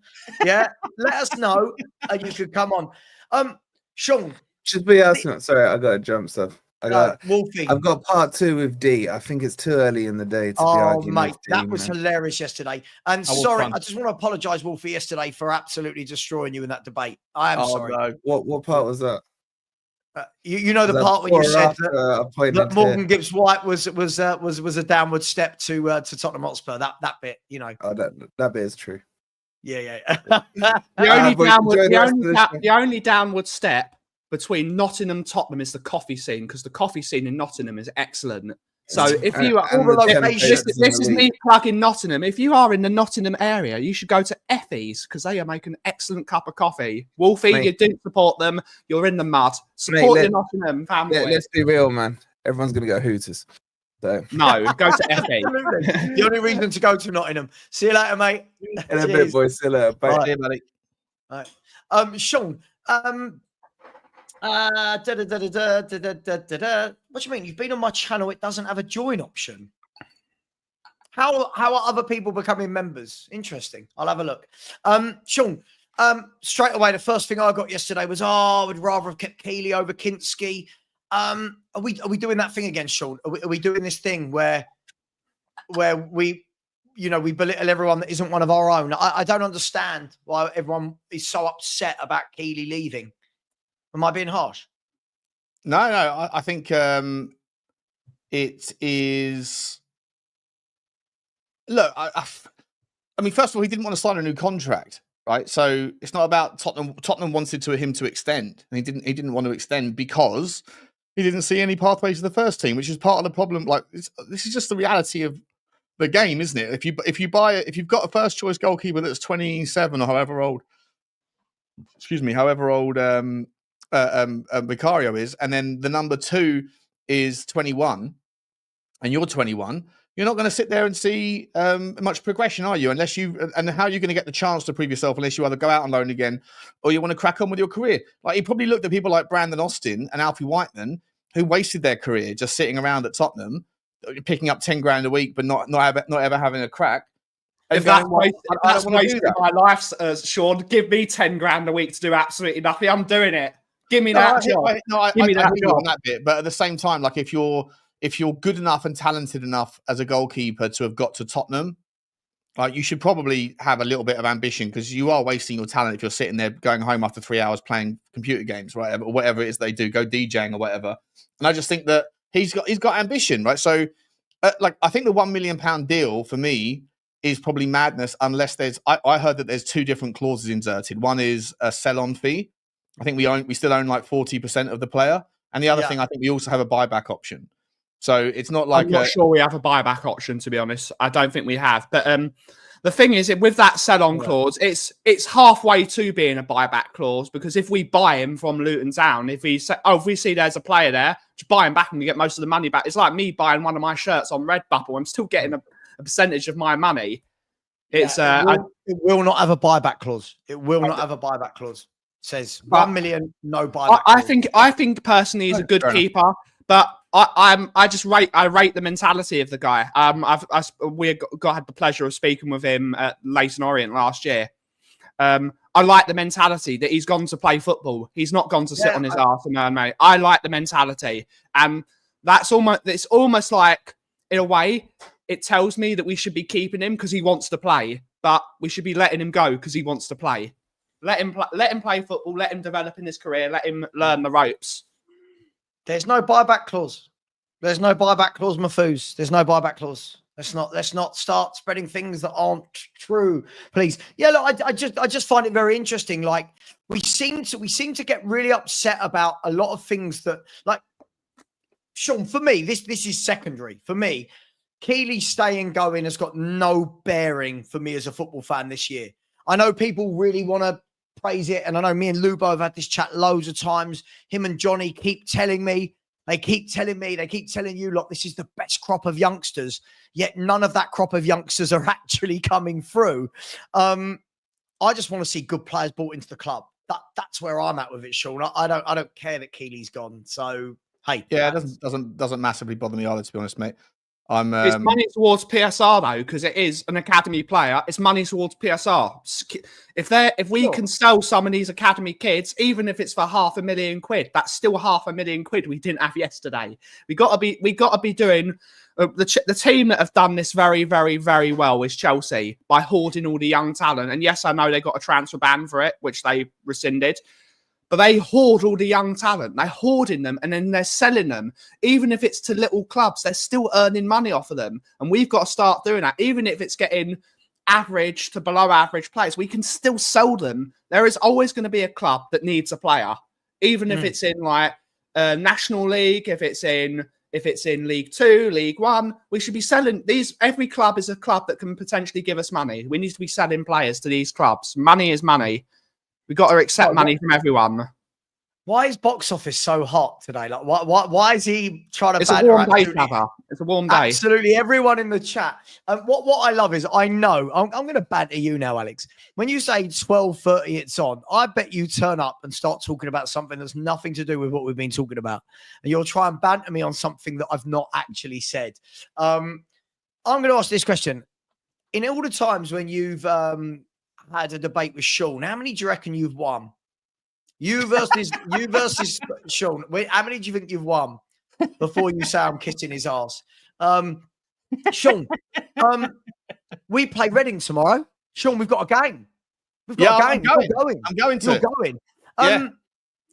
It's always difficult with pre-season because we all sit here and say the team we want to see, and then it's normally a bit of a mixture. But are you expecting for Frank to go quite strong? Are you expecting that we're going to see the Kudus, the Romeros, the Van de Vens, the Solankis, etc. from the off? I've got no idea, to be honest, mate. I don't know what I don't think I've ever been to a pre-season friendly before, to be honest. Really? I've got no idea what to expect. I'd love to see Kudos. I'd love to see Vuskovic. I'd like to see. I'm kind of open-minded, mate. To be honest, I'm okay with it. I don't really want to see like Bissouma or like Richarlison, like the players that we want to see the back of. I don't really want this to be used as a shop window exercise. I'd like to see. You don't want to see Ben Davis. No, I don't want to see them. No, I want to see players. I want to see the shape. I'm looking forward to seeing the shape of the team. I don't know how much time we've had to put some things into action, but I'd like to see the new shape, get some insights on that, and I'd like to see some of the youngsters. I'd like to see Jamie Donnelly. I'd love to see Jamie Donnelly in a proper position, not left back like he was given last year in Korea or wherever it was. I'd like to see Jamie Donnelly. I'd like to see Mikey Moore. I'd like to see Vuskovic and and obviously Kudus. Who? Sorry, Takai. Who? Takai. Oh, Takai. Sorry, yeah. So I was trying to think who the other person was. I'd like to see Kota Takai as well. Yeah, I don't know what standard Reading are these days. I haven't looked at them. Is it even still called the Medeski? Is that where we're going? Is that where I'm going? No, isn't it called the car leasing something? Isn't it? It will always be the Medeski Stadium. Yeah. Big up the M4. Big up the M4. What is Reading's football stadium called? According to en.wikipedia.org. Is the Select Car Leasing Stadium? Oh, that's an absolute shit show, isn't it? Name that is. Can you imagine that, mate? All the Levy-outers saying, "Where's our stadium naming rights? Been waiting 6 years," and then we end up getting called like the Burger King Arena or something. I'll take Burger King. As long as there's a Burger King in the stadium, I'm delighted. Put a Burger King in the stadium. By the way, a bit of transfer news. Al Nassr have just completed the signing of Hanko from Feyenoord. That upsets me greatly. Not from a Spurs point of view, just from a good player somewhere in Europe point of view. Another player going out to play with. I think that's Ronaldo's team, isn't it? Yeah, good player. Good player. Though. I would have taken him as our left back, left side of centre back option. To be honest. Yeah, and by the way, also we got the here we go this morning for Kyle Walker-Peters, who has joined West Ham. The West Ham fans are losing their mind, right? And maybe rightly so. They've done not a lot this window, right? They've signed the new El Hadj Diouf, I believe, who was a left back / left winger, and now they've signed Kyle Walker-Peters. I know we're not a West Ham channel, guys. Anyone, I say worried about that, that's not the right word, but anyone worried for West Ham that they could be very much down there in a relegation battle? Not really. Not really. No, I think West Ham could get sucked in. To be honest, I think they could get sucked in. I think Brentford are a risk. I doubt that Bournemouth will get sucked in, but they might do. I'd look at Sunderland, mate. Sunderland have put together. They've had a wonderful window, really good window, and Leeds are doing their best. I think Burnley have kind of accepted their fate a little bit, but I expect Sunderland to do very well, or not to do very well. They just signed someone else. They just signed someone else. Six players, I think, in the last. Jack, have they signed Jackie yet? No, they haven't got him done yet. No, they just signed Armand Lorente. Yeah. From Sassuolo, French winger. Oh wow, we were linked to him. He's a Loriente. Yeah, we were linked to him. He's a really good player. Wowzers! So they're going to have Taubi, the boy from Bruges. Yeah, they're going to have our ex guy Mundle as a winger, and they're going to have Loriente. That's actually fucking quite scary, to be honest. You know, and they got that Diarra guy in the 6 or the 8, whatever. I'm not sure how they're going to use him, but he's a monster. He's not someone you want. You're not going to come out of that particular battle without a few cuts and scrapes. I think Sunderland are doing really well. If they get Xhaka through the door as well, Xhaka as a captain for that team, as sort of a leadership candidate, been there, seen it, done it. Xhaka was part of the Leverkusen team that went unbeaten, and imagine having that mentality of going unbeaten in a Sunderland team. That's a really good mentality for a lot of the younger players. Someone to look up to and someone to be. So this boy is if he's in our team, we can do anything. That's a really good set of players they bought. It's good to see Sunderland back in the Premier League as well. Sunderland was the team when I was a mascot for Spurs. Sunderland was the team we were up against. So I always have a bit of respect for Sunderland. Sorry, when you were a mascot for Spurs? Yeah, years ago we had Sunderland and Darren Bent missed a penalty. It was great. Darren Bent missed a penalty. Yeah, it's an interesting one, isn't it? Because it's weird. I was talking with Perchie about this earlier and was saying not many Premier League teams are doing a lot apart from the big boys and Sunderland. It feels like Sunderland are just knocking out signing after signing. Isn't there a danger, though, that they do what a lot of clubs have done before them? That they come up, completely change the team, add in 7 or 8 new players and then just fall away because it's too much to do in 1 year? Yeah, possibly. I just... Look, I think the Premier League has become fairly boring over the last few years, Savva, especially at the bottom end, and but to a degree at the top end as well. But I think that this summer, like I don't care what happens with Sunderland. Like I'm not a dog in that fight. But yeah, I'm just looking. I think that it's an impressive effort. Whether it's all too much to have 6 new first teamers coming in. At the same time, although look, Bournemouth are going to have to do that. Bournemouth have lost their entire back four. Yeah, right. So I just think it just throws a little bit of an extra spice, bit of salt and pepper on the bottom half of the season. I'll be very interested to see how the relegation battle plays out this year. To be honest, yeah, it would be nice though, wouldn't it, to actually have a relegation battle? The last. To be fair, I thought last year was a crap year for football in general, and what I mean by that is there was no title race. There was no title race, Ben, and there was no relegation battle. No. I know people want to say we were never really. There was never a chance we were going to get relegated. The 3 teams below us were so bad. It was laughable, really, how bad they were. Yeah. So I think there was a few teams that I think Leeds will put up a fight this year. I think Leeds have a fairly decent set of players for. I don't know how what's his name, Daniel Farker's going to set them up, but. You hope that Sunderland will give a fight with all these new players. Sunderland will get who was the third team that was? It was Sunderland, Leeds, and Burnley. Burnley will go straight back down. That's what Burnley do. The problem with Burnley is they came up with the best defence in the country, didn't they? Of all the leagues. Problem is that defence might be well organised in the Premier League, but it's a different kettle of fish. There's a lot better footballers in the Premier League. Yeah. None of them are going to come up against a Jeremy Doku, for example, who can go both ways, a bit like a tank. It's going to be. There's so many good players in the Premier League. You can be as organised as you want, but you need quality. There needs to be a balance between organisation and quality. You can't just set up every game 10 men behind the ball with your Burnley. You're going to have to take some scalps, like a 1-0 once in a while. But what have they got going forward? Anyone think? I don't know what they've got going forward, because last year wasn't there? If I'm not wrong, wasn't their top goal scorer last year Josh Brownhill from centre mid?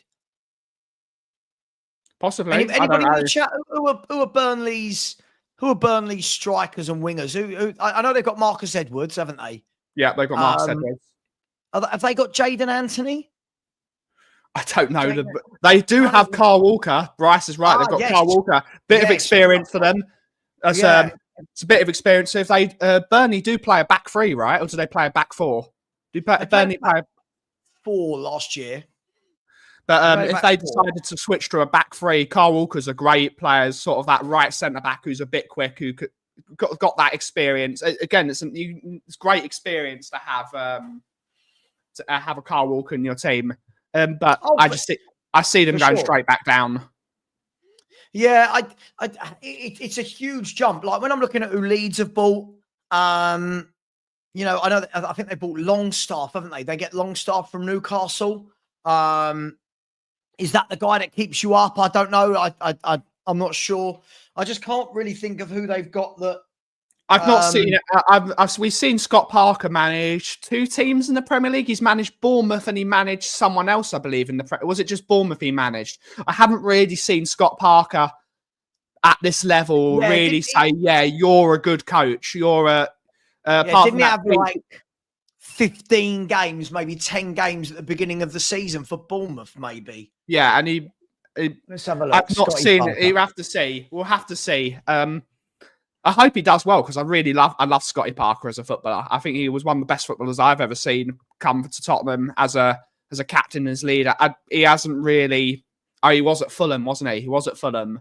I've not really seen that much of Scott Parker as a manager to really say, yeah, he's a good manager. Yeah, he came up with Bournemouth, right? Let's just have a look. As a manager, Bournemouth, yeah. So EFL Championship runner-up. So they came up, and then he was at Bruges sacked. as well. He was at Bruges and got sacked after like 2 minutes.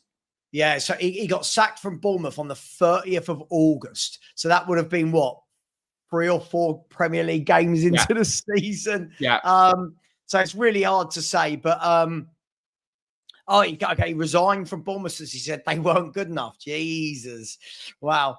Look, it's gonna be very, very interesting. I'm just hoping that we have a title race. I'm not saying we're going to be in it. I'm just hoping that we see a title race this year. There's going to be 3 teams going for the title, Savva. If Liverpool get Ekitike in, they're going to be favourites this year. Man City will be back with someone like players like people sort of.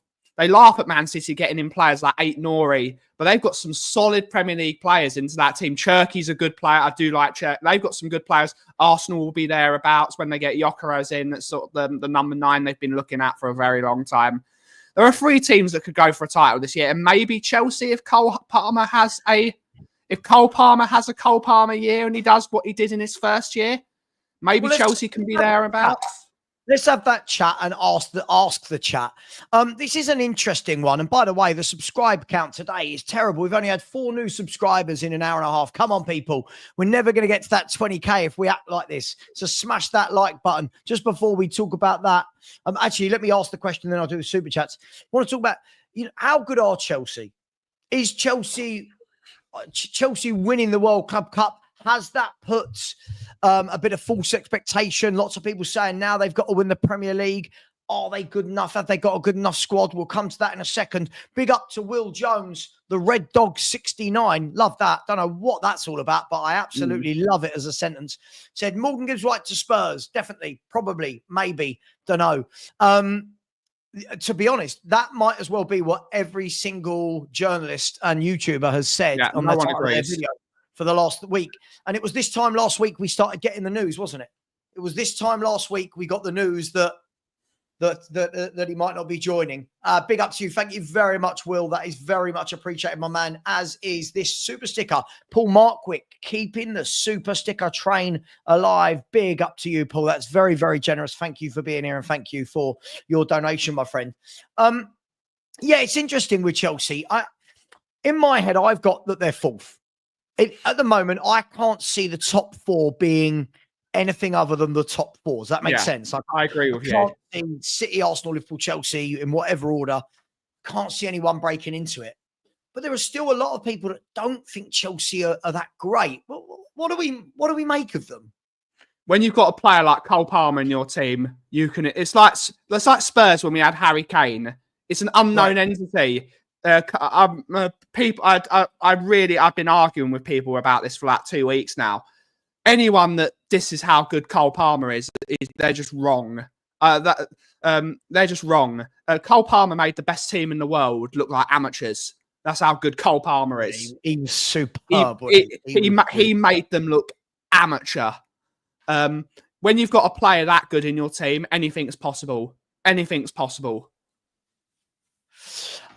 Listen, Cole Palmer for me is a fantastic player, but you know what we did, like what we normally do, football fans. After year 1 at Chelsea, everyone put him on there. He has a slight dip in form because he's a young player. Yeah, and everyone went, he's not really that good. I think everyone's overhyped him. Now all of a sudden, hang on, we're back to just like I think he's a class act, Cole Palmer. And I'll tell you what I've said all summer. I've said this for 2 years, right? This is one of the things I did say that I'm quite glad I said it.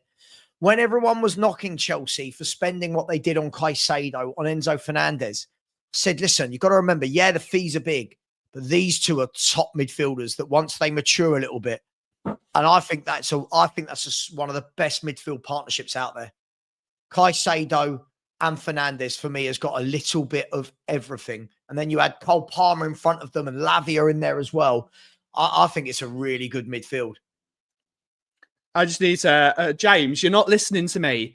Spurs were an unknown entity, but they had Harry Kane in the team, and you don't know what you can do. When you've got a player that's that good in your team, anything's possible.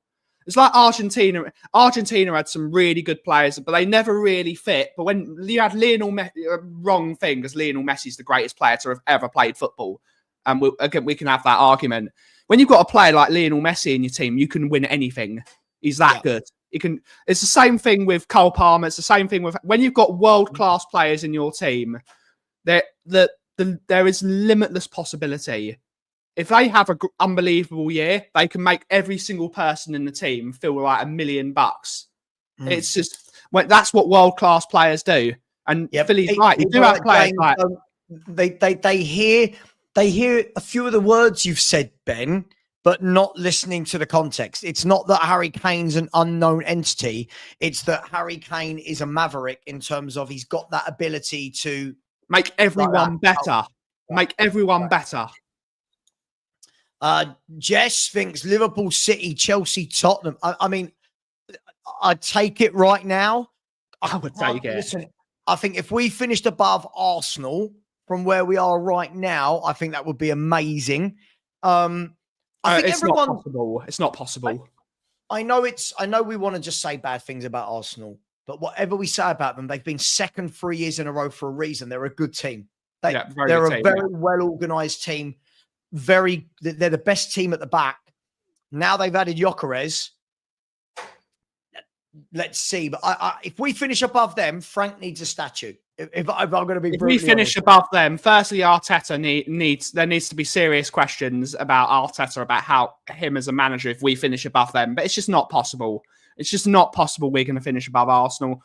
This year is. I've said it on multiple streams. This year is steadying the ship. It's steadying the ship, getting Spurs back to a level where we should be, and hoping to see if some of the young players that we've brought through blossom, and it's to build the stepping stone for the second year.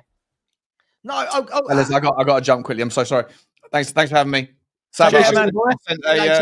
Just super quick. I've sent you guys all an email regarding our other thing. Okay, and I think your side's good, but just let you know that with I've seen it. I've signed. Yeah, I'm good. Well done. Cheers, guys. See you later. Listen, while Sean is scared of Mr. Box Office, we will continue in his absence. I'm not going to go for long. I'm probably going to go for another 7 or 8 minutes, if I'm honest, people. I've got to finish off painting a fence.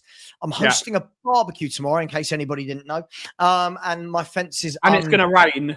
Finished, and it's going to rain. So I was saying to the wife yesterday, this looks like, if it does rain, we're now hosting an indoor house party watching Spurs versus Reading. Either way, we will have fun, have lots of food, have lots of drinks. Somebody will throw up, and Mark Cousins. Mark Cousins will probably throw up. I reckon Corey's going to throw up as well. Just got a feeling. Big up to you lot.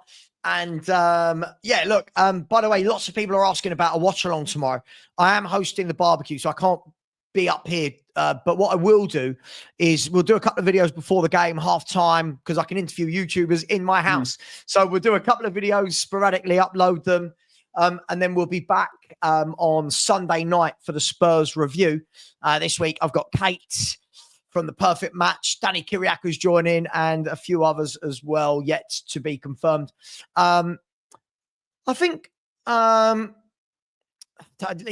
think you're missing that. James, James is one of those, whatever you say, he wants to be that guy that can't just go, yeah, I get it. It's got to be you said this. After we've explained it as well. We've explained it, yeah. We've clarified it. It's mad. Do you know the number of comments I get a day, right, Ben, on my YouTube is just insane, right? And I get loads of people that do this thing where they go, so let's say this show so far is 1 hour, 44 minutes. what they'll do is they'll send me a message, right? And it'll go, you said at 1 hour, 21.13 seconds, this name, it's actually pronounced duh. And you know, when you're like, you know, you think, fuck off. Like, yeah.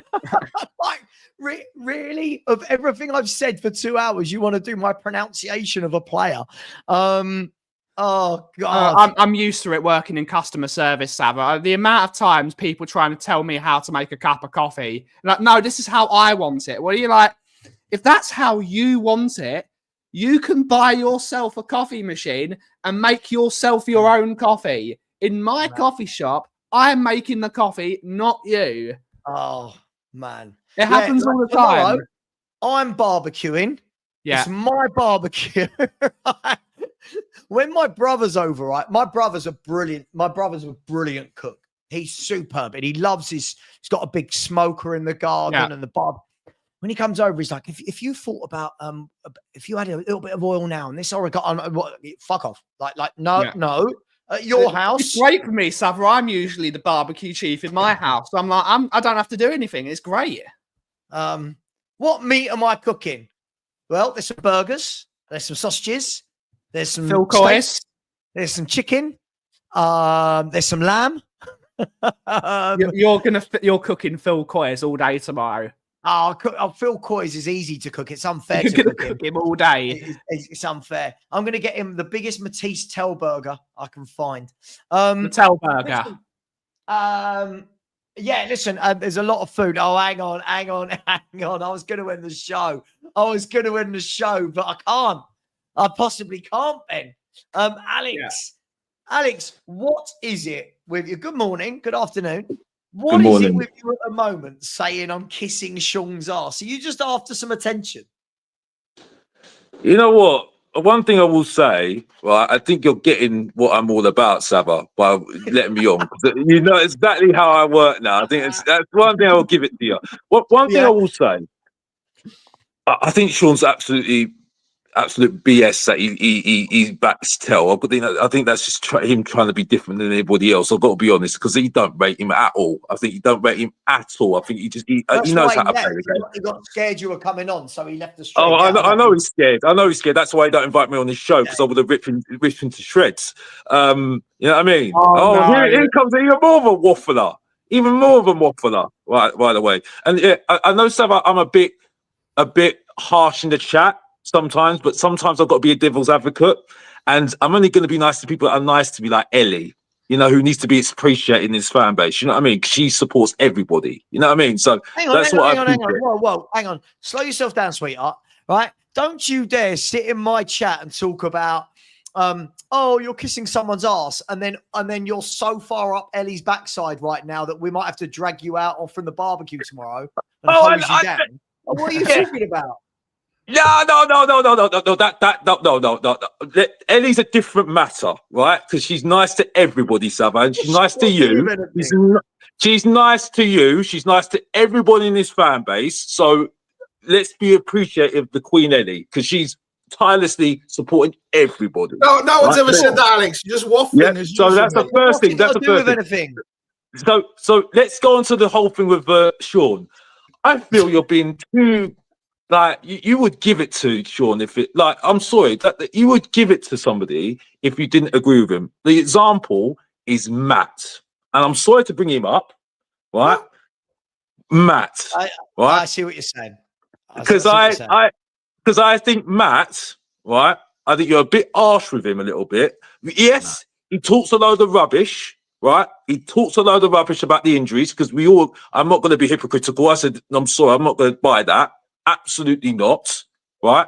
But I think he held his own. The only thing I don't like about Matt, he doesn't put his camera on, because I think that's why he's a bit confident a little bit. I think he needs to put his camera on. I'll tell you something, Alex. I see what you're saying. What you're saying is, if Matt was saying the same things that Sean was saying, I'd go in hard and harsh. Yeah. Do you know the difference is Sean doesn't goad me every single bloody day in my chat. And Sean and I can have a sensible conversation where we meet in the middle. And Sean, whether I disagree with Sean or not, Sean brings some level of evidence, some level of reasoning to get to his point. He doesn't just say, it's my opinion. Hyperbole. Anybody that says, Yeah, but it's my opinion. What? So what? It's my opinion that Margot Robbie fancies me. It doesn't mean anything. It means nothing. Right? He said, as much as I love Harry Kane, he said that Harry Kane is the best striker in Premier League history. No, he isn't. No, he isn't. No, he isn't. He just isn't. That's not an opinion. It's not true. Yes, Harry Kane is excellent. He's great, but he's not the best striker in the Premier League. So I think you're very harsh with Dan sometimes, Sav. I know you praise him, but I think you sometimes you're very harsh. Alex, who are you? You like the YouTube police all of a sudden? No. I'm trying to. I'm going to tell you what it is. Nick, you had your 5 minutes of fame last time. Don't worry about it. I'm talking to Savva now, not you. But I'm trying to explain why I say he's kissing the backside. I'm trying because I say backside because I don't want to, do anything bad to Savva's channel because he works really hard. He's got really hard to get to where he's getting to. You think I kiss Sean's ass? Okay, you can say it. Go on. Yeah, but I don't want to do that because I try and keep away from swear words. But so the point I'm making is, when I disagree with Sean, am I kissing his ass when I disagree with him? I think you're not as but now you've explained it. Now I see what you're talking about. Because to be fair to Sean, I'll give him this, right? That Jashari player that he I didn't watch the video because I wouldn't give him that too much airtime. But the point is though, like that Jashari player that he noticed, he looks good. You know what I mean? Like he looks very good, to be honest with you. There are still things that need to improve, but that was a very good find for him. And to be honest with you, to be fair to him, so he shouldn't get used to it, but that was a good find, to be honest with you. You know what I mean? So, but Alex, I hear your explanation. I feel like we're all over the place with the conversation. Let me bring it back to this. Yes, look. Right? Yeah. So let me bring it back to the Matt piece. Matt has said, oh my God, look, they're all, oh my God, all the Herberts are coming in today, thick and fast. Here they are. They're all coming in. Let me bring it back to the Matt piece, Alex. Matt has sat in my chat for a year, right? If I turn around and say the sky is blue, he tells me it's red. If I say it's Friday, he tells me it's Saturday, right? When people just disagree for the sake of disagreeing, the moment they come on my channel, I'm going to eat them alive, Alex, right? Now, when you do come onto my channel, first of all, don't make things up that I've not said, not you, but he makes up things that I've not said. Oh, I remember you said this, Savva. What? What do you mean? Second of all, don't lie about what you've said yourself.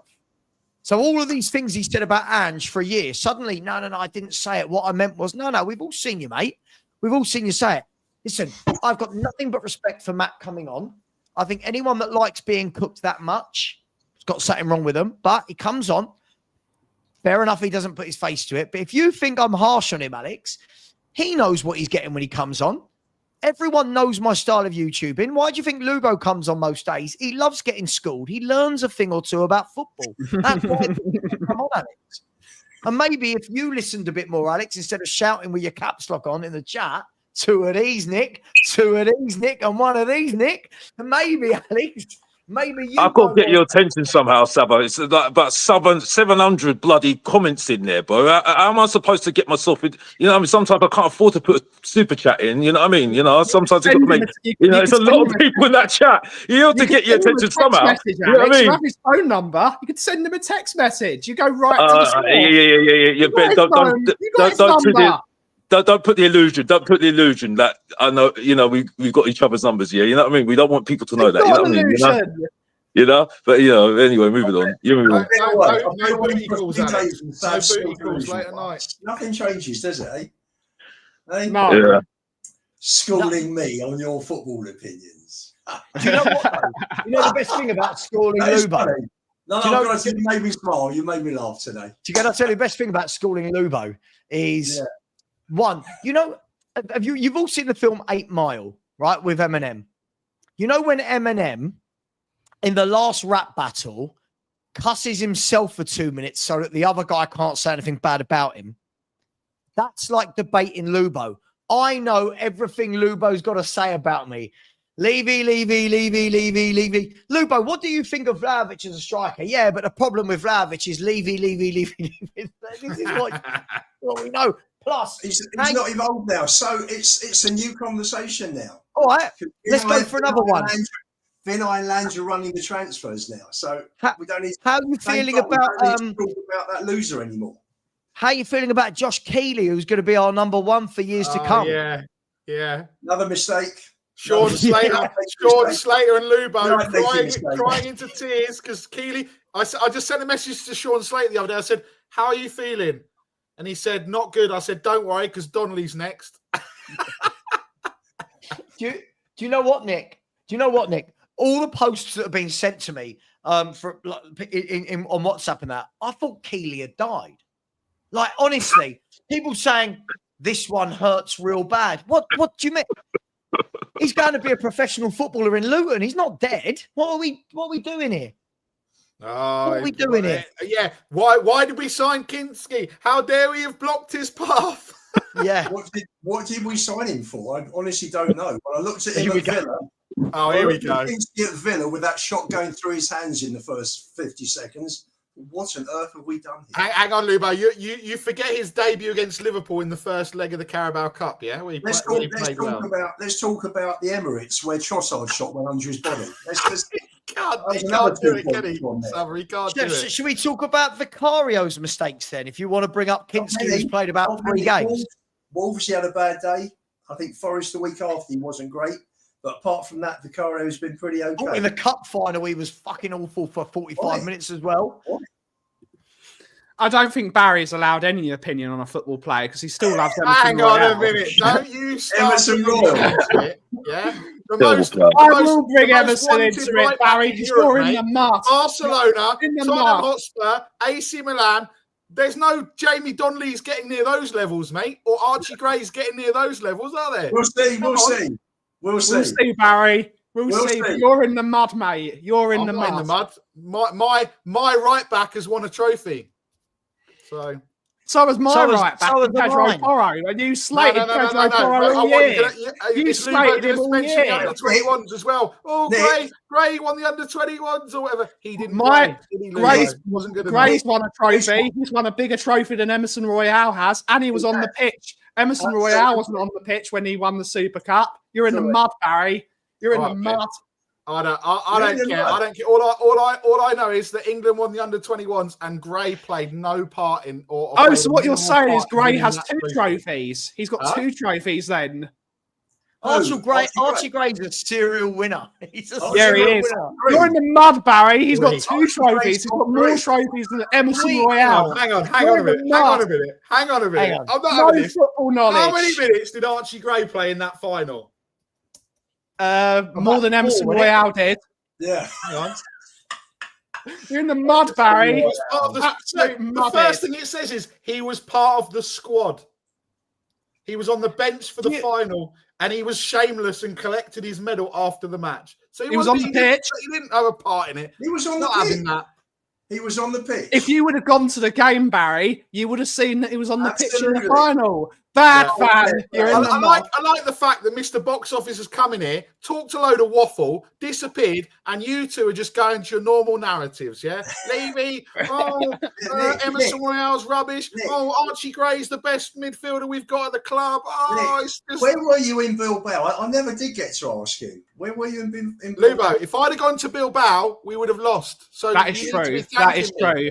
Or Barry would have been at the screen all day like this. Nick, I don't think we would have done, Lubo. Every away game that I go to, Tottenham lose.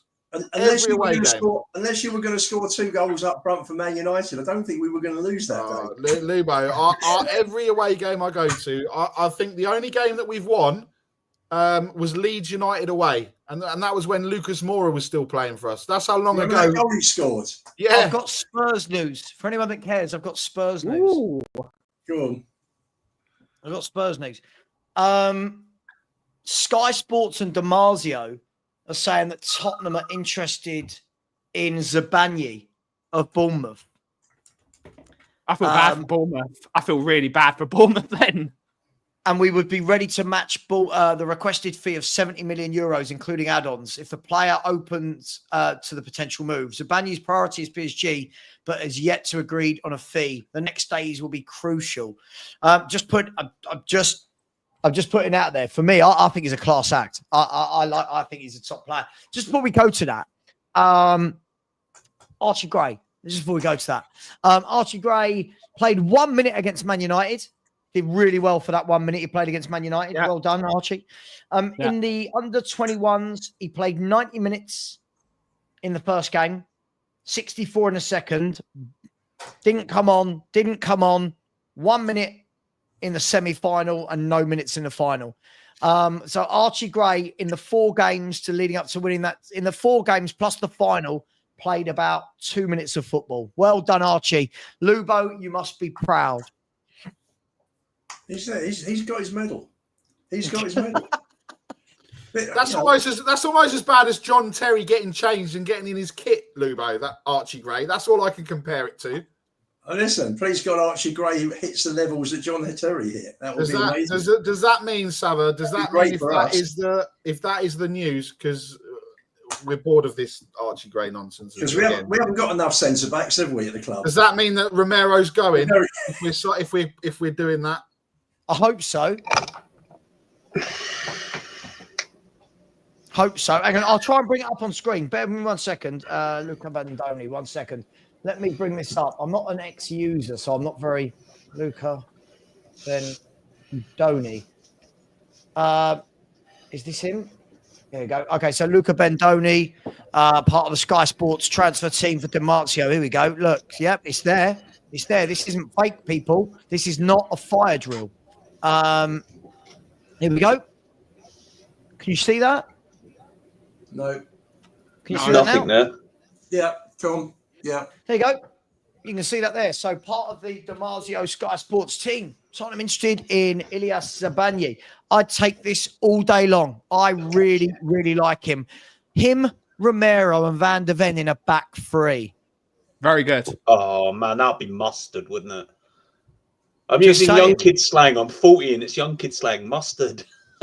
Just saying. Ben, you've got to go, right? Yep, it's chip shop time. It is Friday. And I've also got to buy Savva some. It's time to go to the chip shop. Oh. That's what it means. Oh, right. Sorry, I spoke English, Savva. But I thought Corey's haircut had scared you off. No, I need to go to the chip shop. Stream at 2 o'clock. But if people would be nice, Tottenham on tour are 653 away from 10,000 subscribers. So if you can go to Tottenham on tour and give us a subscribe and help us get there, that would be very, very nice. And for anybody in the Woodford area that loves a great cup of tea, Ben's place is. Indeed. Only do Scottish tea, though. No English tea. All right, you've milked it. Get off. Go and subscribe to the company. Cheers, Savva. See you later. I've got more football news. I'll see you tomorrow, Savva. I'll see you tomorrow. See you tomorrow. I've got more transfer news. Man United have reached an agreement with Brentford for Brian and Buemo. Isn't it amazing? It's a bit about time for a minute. Isn't it amazing what happens when your hand is forced? I.e. yesterday, suddenly Newcastle were going to go after Wissa because they don't get Ekatike, and then within an hour, Man United up their bid and get a deal done. So Man United have now got Cunha and Mbuemo. Now all of a sudden, from their shit show window, have had a better window than Tottenham Hotspur so far. Just saying. But just Man saying. United fans are saying that they could be relegation candidates. Some of them. Oh, they're not getting relegated. Oh, shut up, Alex. No, I'm just saying. No, listen. I'm saying, like, you know, people are saying that, you know, because of the season that they had last season, right? Like, Amarin's in major trouble this season. You know what I mean? I do see their point. I do see their point. Amarin came in halfway through his season and picked up after the shit show that a certain. I'm not going to say his name because, you know, it's rather embarrassing. But Alex, those United fans you're talking to, they haven't heard that Emerson Royale's joining Man United, have they? The ones that talked about relegation? No, but I'm just saying, like, listen, it's a conversation here. You know what I mean? Because when you finished the way you finished, right? You didn't have a trophy. Right? He is under massive pressure. It's Manchester United at the end of the day. It's not Tottenham. Yeah. I know Tottenham have lose their standards sometimes, and you know we're waxing lyrical because we won. And it's major what we done last season. But for Man United fans, even with that Europa League, it was not great. You know what I mean? So, and so in the first 10 games, if he's not doing well, he's going to be out. You know what I mean? And like I say, I think people have said about the teams that are coming up. They're not here to just sit there and just make up the numbers. They're not here Are to we sit just there going and to make sit up the here and numbers. keep waxing lyrical about that first 10 games, that shit show? Sorry, that manager that we had previous. Are we going to keep going back to 2 years ago? We didn't lose in 10 games. I'm sorry, we got lucky to get a result against Sheffield United, who were Sorry, relegated. we moved on from that, mate. We have moved on. Yeah, I know, but when we're trying to use that metric of what if this manager doesn't do this in 10 games, like come on, we weren't coached for 2 years, Alex. I know it's old news and old hat, but I'm talking about Amrin. I'm talking about Amrin. Oh, Amrin. I thought he was talking about That's what I'm Tottenham. saying. No, I'm talking about Amrin because, like I said, I've seen a lot of streams. Seen just a few streams on Man United, and they're not happy with their window at the moment, even with Embremo and Cunha, because I mean, some people are saying about their defense at the moment. You know, yeah, their defense is, you of know, course, and the goalkeeper as well. Of course, but Man U's biggest thing, let's be brutally honest, Man U's biggest thing last year was putting the ball in the back of the net. If Man U could put the ball in the back of the net, they would have been out of sight in the Europa League final, mate. I watched a lot of Man U games last year where they caused a lot of problems to team, but couldn't finish them off. So listen, Man U fans are like all fans. We want more and more and more and more and more. And yes, I still think Man U need more. But straight away, let me ask Lubo. Lubo, straight away, whatever we think of Man United, they've just revolutionised their front forward line with Cunha and Mbuemo in one window, right? That's right. That's but right. I think and you've got Amad Diallo to play alongside them. So right, yeah, they've just added what 35, 40 goals from Cunha and Mbuemo instead of Højlund and Garnacho. Like the levels are. But the problem is with that though, Savva, right? Again, they've still got the players that they need to get rid of, right? What if those players, unfortunately, you got to look at these scenarios, yeah, right? They might not have Europe. What if those players get injured? So what are they going to do then? What are they going to do then? Hang on. Couldn't every football club in the country go down this route? Like, what if Kudus and Gibbs White get injured after we've bought them? Like, what do you do? Just have an endless supply of top footballers that can, Man City can do it, Liverpool can do it, but what do you mean by that? What I mean by that is that they're really hoping that those players that they've got up front are going to be stalemate of the whole season. So what if they get injured? They're going to have to go back to the players that weren't good enough last season. You see what I'm saying? So that's where Kudus gets injured, we go back to Brennan Johnson on the right or Oliver on the right. This is why I don't like. This is where my answer, and you agree with me, like your last episode, because I saw you on your show and you said about backups. And who's been talking about backups the last how many years now? Because I can't stand backups. You see what I'm saying? So that's what I'm saying. Man United might have that same problem.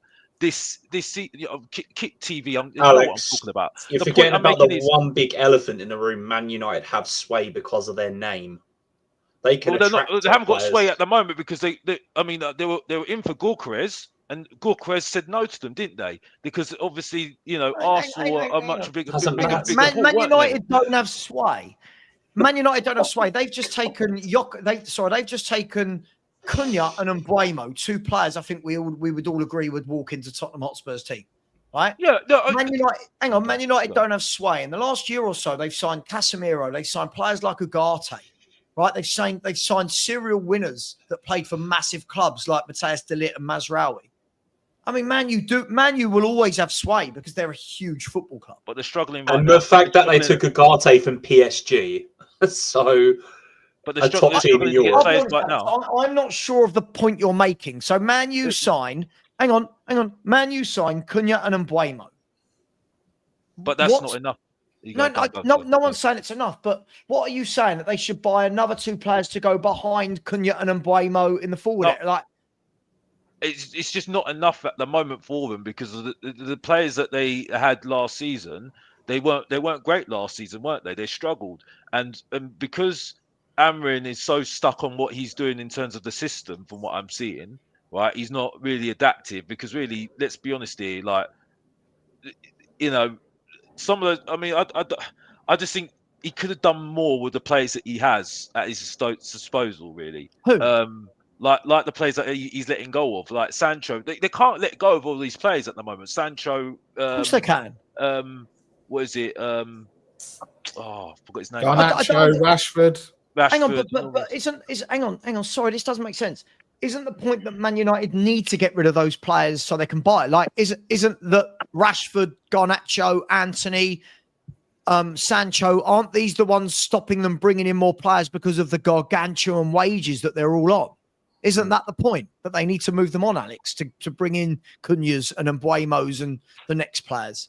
Yeah, they do, but it seems to be a massive problem to try and get them off the books. Of course, because they're on massive wages. On massive dough, mate. And the more and more I sit there and think about it, it's like, well, either they've got to try and it's kind of messy. It's messing up their transfer window at the moment. You see, especially that they didn't get the job done in the Europa League. They've got no money to really go on and try and push on for other players, and they can't get rid of the players that they don't want. So it's kind of a big mess at the moment. And because it was very disjointed last season, you look at all the teams that are improving at the moment. Yes, I'm not saying I'm dispelling what they're getting with Cunha and Mbuemo, no, but they do need a little bit more, unfortunately, because let's be honest here, last season, I wouldn't be confident in some of the players they got at the moment. I mean, you look at De Ligt at the moment.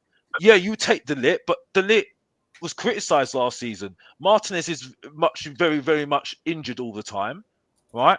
I wouldn't take De Ligt in front of Romero and Van der Ven. Pardon? Sorry, I wouldn't take De Ligt in front of those two. I'd take De Ligt in front of Van der Ven. I don't think Van der Ven's proved anything other than that he's quick. I feel like we've all jumped on this bandwagon. You've got to remember, again, we always have this argument, Lubo, and it might be different under a proper coach. But everyone waxes lyrical about Van der Ven and Romero. They've been part of a team that has been so awful at the back that if another defender had done that, we would be criticising them. So why is Van der Ven better than Matisse De Ligt? I don't tell you something. I don't. Hang on. I want to know, Lubo, why is Van der Ven better than De Ligt? Personally, I think De Ligt is too error prone for me. And Van der Ven isn't. Every time Van der Ven is stuck 1-on-1, he gets skinned. If the ball's played in behind, there's no one else in the world I would rather have than Van der Ven chasing that ball. And I'll say that there. But every time he's put 1-on-1, name one good duel where he's gone 1-on-1 and come out on top. That's exactly what I agree. I agree with James there, and I don't normally agree with James. James has a point. I absolutely agree, because the thing is, though, he's defensively. I don't think Van der Ven's actually very. I mean, the point I'm making about the whole thing with De Ligt, I wasn't trying to compare. I wasn't trying to do this with the comparison with Man United and Tottenham players. No, I'm not. That's not the point I was trying to make. I was more on the point of Man United, the way the whole situation there. But you look at some of those players like De Ligt, who've just come from they came from Bayern Munich, I think it was, and certain players like and Agate and Maswari and all these other players, right? They even though they're good players, they didn't have a great season last season, and I think they struggled with the system that Amram was trying to play last season, right? Sure. And we've struggled for 2 years under Ange before we sacked him. But I'm not going on about that. I'm looking at Man United specifically. My point is, though, with everyone improving, right, and improving a lot, right, even some of the teams that are middle part of the league. Yeah, have us all playing in the face tomorrow. Pardon? But Alex, I get it. I'm not sure what we're arguing about here. I think first and foremost, I know football fans, we're all about what's next. But in the moment, if you had offered to Man United fans at the beginning of the window that their two forward signings are going to be Mbuemo and Cunha, do you not think most of them, without the power of hindsight, would have said, "Yeah, I'm all over that"? So no one's saying that Man U don't need to do more. Of course they do. And by the way, Man U will do more. We're all sitting here pretending like Man U won't. Man U have shown this week they've got the money. You know, we're all sitting here going, oh, they can't afford Mbuemo. Well, when push came to shove, they found their 70 million, didn't they? You watch. Rashford will go. Sancho will go. Anthony will go. Garnacho will go. Casemiro will go. And suddenly, Højlund might go. Suddenly, they'll have the funds. They'll start buying a midfielder. They'll buy a defender. And all of a sudden, you're looking at a competent Man United team that play once a week. Once a week, these players are going to have to play, mate. So I get it. Not saying, man, you don't need more. But listen, at the moment, their window's better than ours, right? Even Sunderland's is. Would you say it's better than us with Morgan is White and Kudus in the door? I think then we're looking neck and neck. If I'm honest, I think if we got Kudus and Morgan Gibbs White and they've got Cunha and Mbuemo, I think you're probably looking for what both clubs need. I think it's neck and neck. The difference is we haven't got the Morgan Gibbs White deal done. Like, do you know what I mean? No, yeah, I get you. But listen, I'm not going to sit here and go, oh my God, Man United are back. They're amazing. But if I'm a Man United fan, I now know that I can finish my dinner.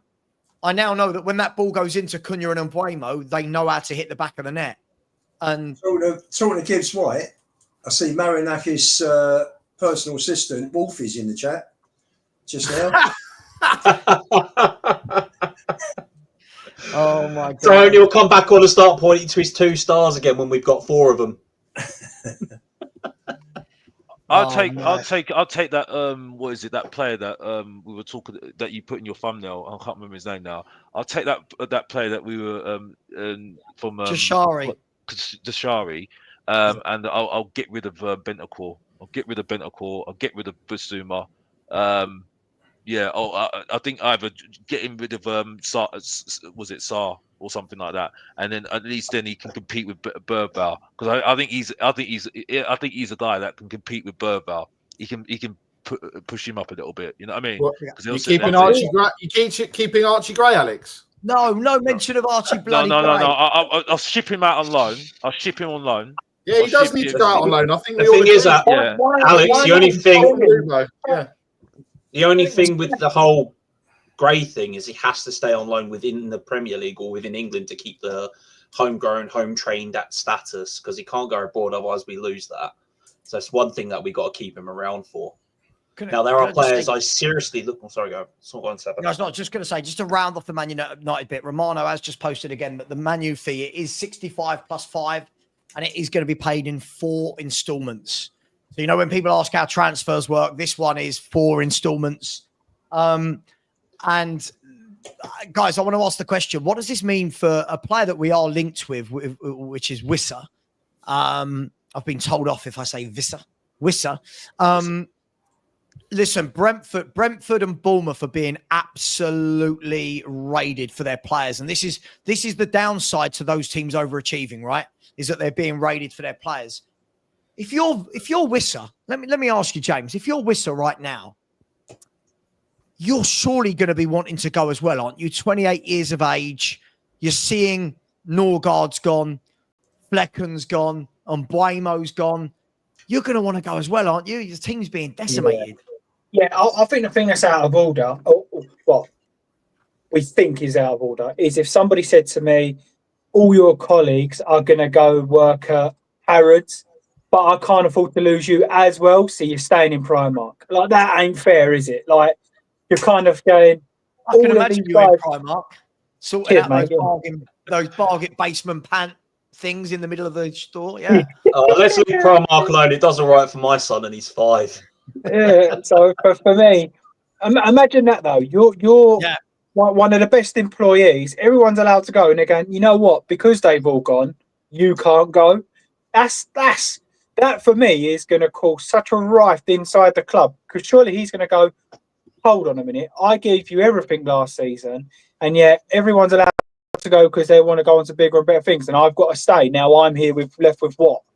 Unless you're going to bring in same caliber players, which is highly unlikely, why am I stuck here and everyone else is allowed to leave? But then I think that will also filter out to everybody else underneath him, and they'll be like, well, are we not going to be allowed to leave either? I don't think that's fair. It's not only the players, the staff has been ripped out, the coaching staff, the medical team, apparently some of them have joined Tottenham. It's like everything at Brentford is going that way now, isn't it? And they've got different investment, right, from the ownership. They've got new investment. Look, I mean, if you're Lubo, Nick, if you're Wissa and you're told, oh look, we can't let you go now, these lot have gone, aren't you down? I know this sounds awful and unprofessional, but aren't you downing tools a little bit and going like you and your agent are going, hang on, I'm not having this. We want to go. It gives him the excuse to get his pay lifted, doesn't it? To get a better deal, that's for sure. Yeah, I mean, Lubo's right. I think you can't. There's got to be not a gentleman's agreement, or there's got to be something that says. That's truthfully as well. I love that. I think, look, for me, I think you're right, Lubo, in the fact that he's going to be there. He's got an opportunity to, sign a new contract, get paid more money, and to almost be, look, now's a chance for you to shine. If you can shine and you give us, your best season that you're ever going to give us. I mean, it'd be difficult because the people aren't around him and surrounding him to do that. But if he can then do that, then it's going to, kind of play into his hands. I actually think Brentford are not favourites because we all know the three teams that come up, normally they go down, right? But Brentford are going to be in the conversation with everything that's happened to them, I think, this season. I think Brentford and Bournemouth are going to be in the conversation for me. Because I don't think Bournemouth will be. I think they should be all right, but I think Brentford 100%. But I think the thing that I actually agree with there is Bournemouth have still got a proper coach, haven't they? Whereas Brentford have pulled a guy from the academy, and that's not saying that he ain't going to be good, but I would definitely rather have somebody like Areola in charge than taking a risk on somebody we don't know what they've got. Don't get me wrong, Brentford are known for it just to work. No matter what they do, it just kind of works. So I think it'll be interesting to see, to be honest. How about you, Nick? No, I agree. It will be. It'll be interesting to see what will happen there. But all we know is that we'll just have to. We're just going to have to wait and see what happens with. I guess we'll see what happens tomorrow when we play Reading. Massive game match at the Select Car Leasing Stadium. No, it's the Medeski Stadium or whatever, however you say it. That's what it's called. Are we thinking that he's going to go? Are we thinking he's going to go Deadwood, or is he actually going to try and build? Like, what do you by build? I mean, starting obviously who he can for the future, or do you reckon he's going to go Deadwood advertisement? Sorry, just quickly, what's a defensive training drill? Got no idea. Isn't it just training? So they were doing online. They were taking doing the piss out of Ange. Taking the piss out of Ange. Yeah.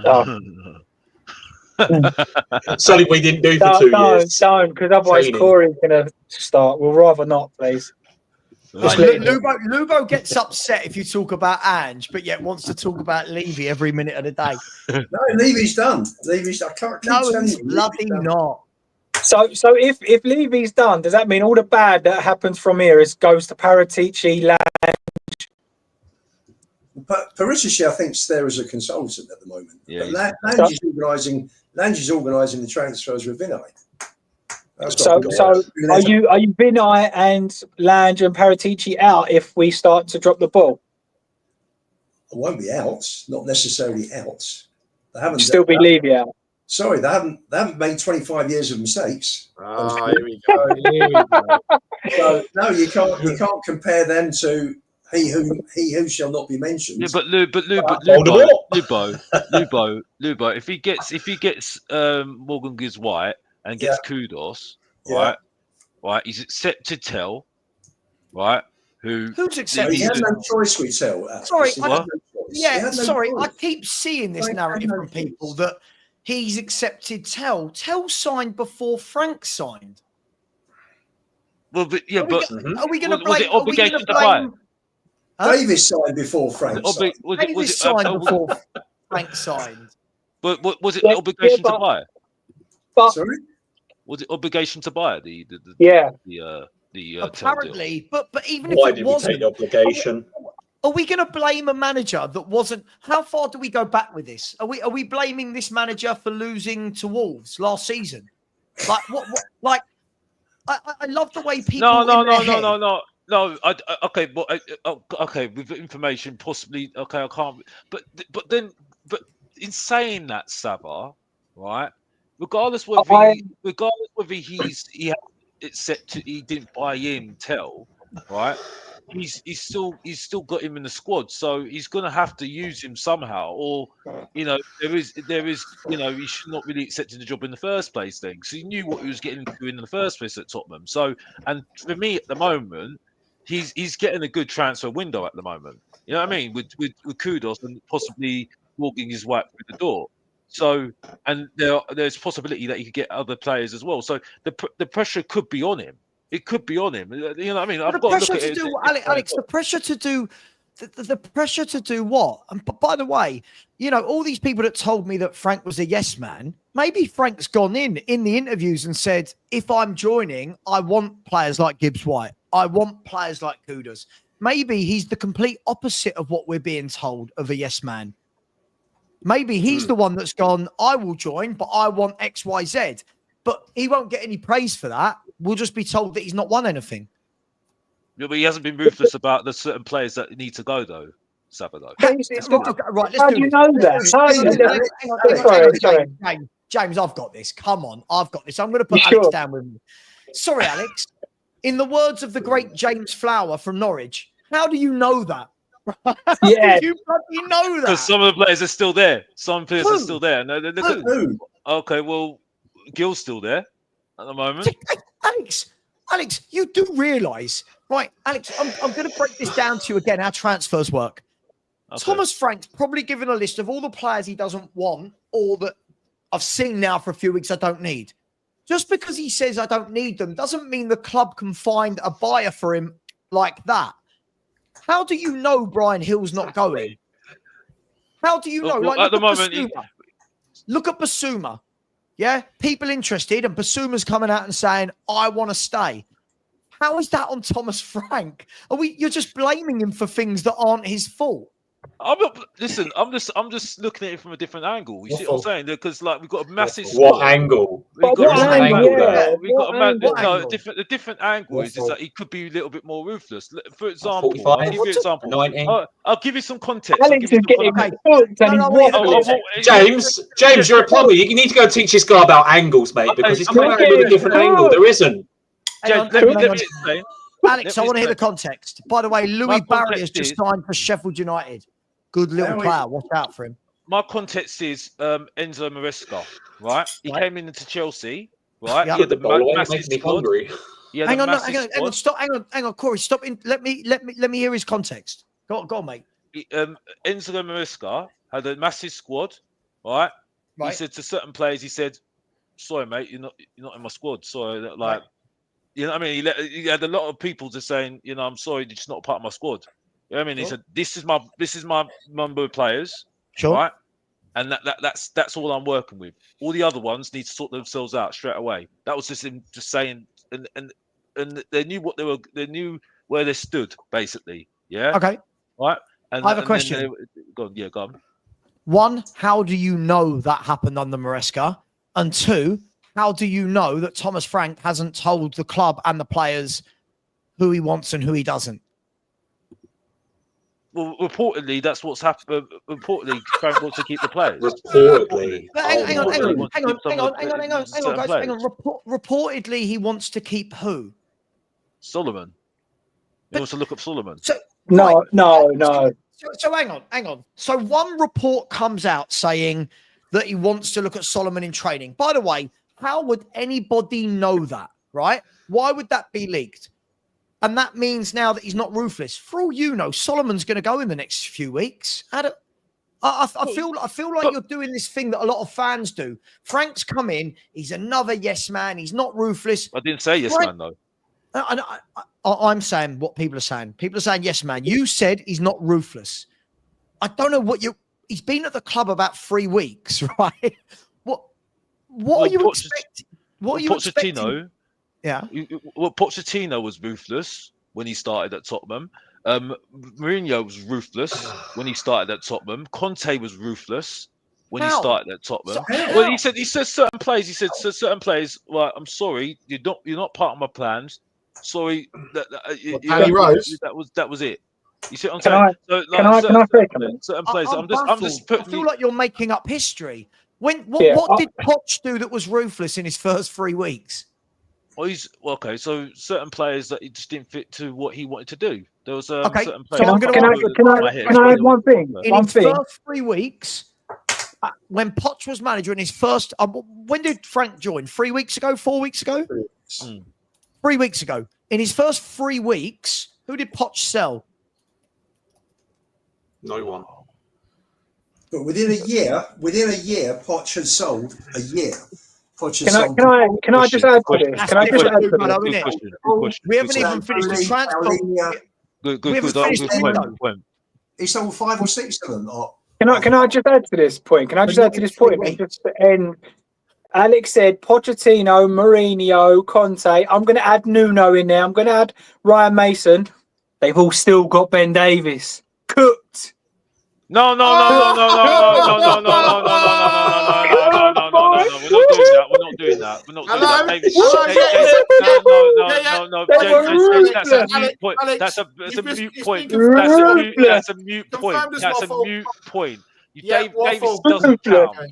Conte come in and said, "I don't want any of these players. Get rid of Ben Davies. He's still here."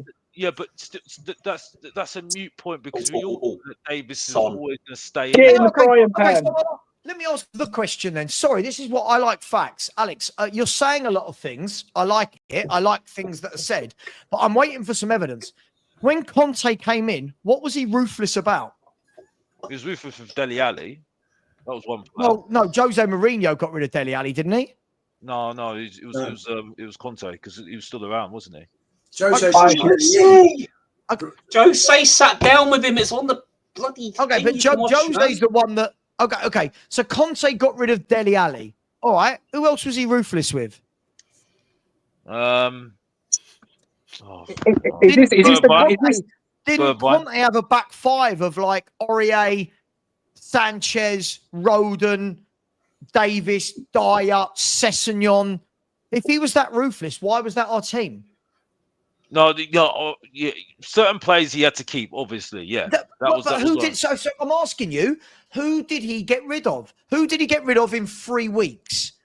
He couldn't get rid of anybody in 3 weeks because he only just started the middle of the season. Hallelujah! Praise the football gods. I'm talking about the transfer window. I'm talking about no. Before we go, Alex, do you need an Uber for one? Because before we get excitable here, I'm talking about the transfer window. Right? When they had their transfer window, they were a little bit more ruthless. So I'm saying when no, that's a lie. That's an absolute lie. We brought in players like Paolo Gazzaniga. We have players like Carl Norton. You are waffling. Absolute waffle. Eric Dyer. How long did Eric Dyer? I'm bringing my waffle line tomorrow. I'm bringing my waffle line. Bentaleb. What about Bentaleb? Capoue. I'm not waffling. Waffle. Lubo. You know every day under the sun. What summer did Poch come in? Was it 14? Poch joined in 14.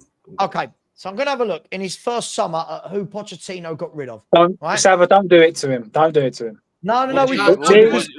What do you mean? What do you mean, Jay? Stop being silly. Stop being silly now, right? Alex, you're the one that's been I'm here for the debate, man. Come on now. This is what we're here for. There is no debate. I've just cooked you. There is no debate. You've been cooked. You're ready to be served. There is no more debate. Not really. Hang on. So he joined in the beginning of the 14-15 season, correct? Yeah. Okay. So the players that left under him were Gylfi Sigurdsson,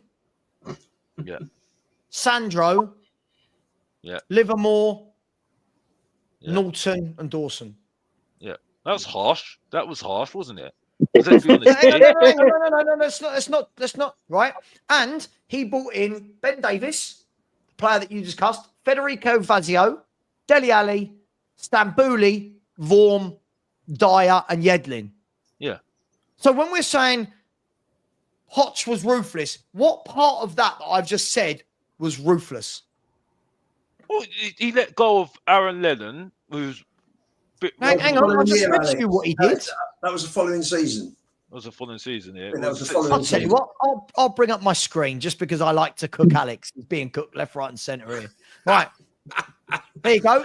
This was when Pochettino joined Tottenham Hotspur, where you told us, by the way, we're going to do this for Jose and we're going to do this for Conte as well. This was the ruthless. This is the point is, Alex, when you're saying Frank's got to be ruthless, he's been at the football club 3 weeks. You do realise as well, Frank's not in charge of selling players. He can say Savva, but the scout. Savva, with that. Go on. Sorry, mate. Just you're saying 3 weeks. That's probably wrong because with that, the players only come back. All the squad only come back last Tuesday. So he's had 3 or 4 days. Like Saturday. Last Saturday, James. Oh, Saturday. Oh, sorry. 6 days. Saturday. 6 days. 6 Why days. was Come on, it there James. a couple of days? Oh, Sorry. semantics. I've been cooked. I apologise. Alex, mate. Do you know what? I was going to save a space on the barbecue to cook you tomorrow, but I think you're getting cooked enough today, mate. I'm not sure you could take any more. No. Sav, he's well marinated, ready to cook. I'm still standing. Right, okay, guys. What year did Jose come in, please? 2021. 19, November 19. November 19. All right, let's go and have a look. So November 19. So in the arrivals, right. So this is slightly harder to do because he came mid-season. So this would be his first win. So Ericsson went. Yeah. Under Jose's. Was that in the January? It was, wasn't it? That was January, yeah. Right. Yeah. So he went. And January. that wasn't Conte. That was him. Like if you watch the program, that was him saying, "I want to go." There was no. Yeah. Okay. So have a look. Right. That was the end of his first season. Okay. That was 2021. In the summer of his first season, his first summer, you're saying Jose was ruthless, right? Carl Walker-Peters went to Southampton. Jan Vertonghen went on a free because he was old. Jack Clark went out on loan. Gazaniga on loan. Skip on loan. Foyth on loan. Session on loan. Cameron Carter-Vickers on loan. And Gedson Fernandez ended his loan. What part of that was ruthless? There isn't. There was a lot of sending kids out on loan or players. Let him answer. No, mostly letting kids, go. Right. So isn't the point here, Alex, is that what people are trying to do, and I'll stick to this, they're trying to beat Thomas Frank with a stick for no reason. He's been at the club 3 weeks. And again, you must have seen me say on the show before, football fans who think transfers work like that. Like Frank can say, I don't want them. And within a week, Spurs have found buying clubs, negotiated and got them out. Come on, man. Like what? Yeah, what but are we expecting? the problem is though, Savva, is that the reason why I think he could be a little bit more ruthless is because we've got too many players in the squad at the end of the day.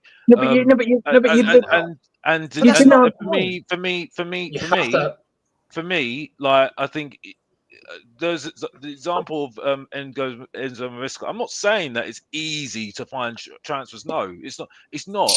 It's not an easy at all to find to get a buyer for these players that you don't want. No, but at the same time, I do feel that he could be a little bit more ruthless. He did explain. Alex, like I just said, he started and met all the players Saturday. They've probably had 2 days off. Give or take, half of it's probably been fitness. Have you got any injuries? Let's do checkups behind the scenes. So say, I very much doubt it, but say they've had 3 days on the field, like the full squad. Say they've had 3 days.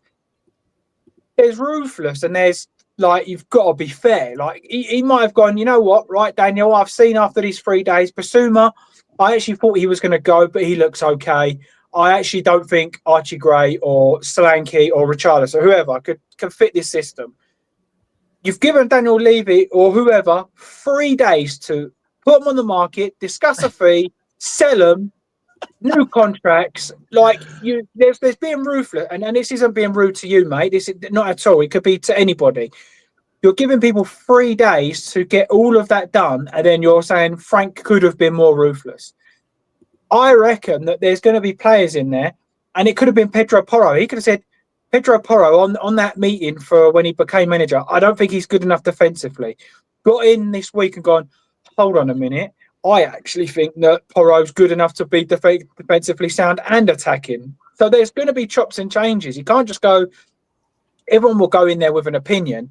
But I would like to think that Frank can make up his own mind also and get into a training and go, yeah, actually, I was wrong about him. You know, everyone's going, Mikey Moore's the next prospect to be Ballon d'Or. He might have got me in and said, let's have a little look at him. Actually, he's rubbish. Get rid. Like, we don't know what's going on. So from that point of view, I agree with what you're thinking. If you're looking at the bigger picture and gone, transfer window's finished, we've sold no one. But my eye into it and looking at it and trying to give advice, or what in my opinion is, he's probably had 3 days to look at these guys or 2 weeks to look at these kids. He might have said, Mikey Moore's not good enough. I want Mikey Moore to play at a Brighton or a Bournemouth or whoever. And Tottenham are trying to work on that route.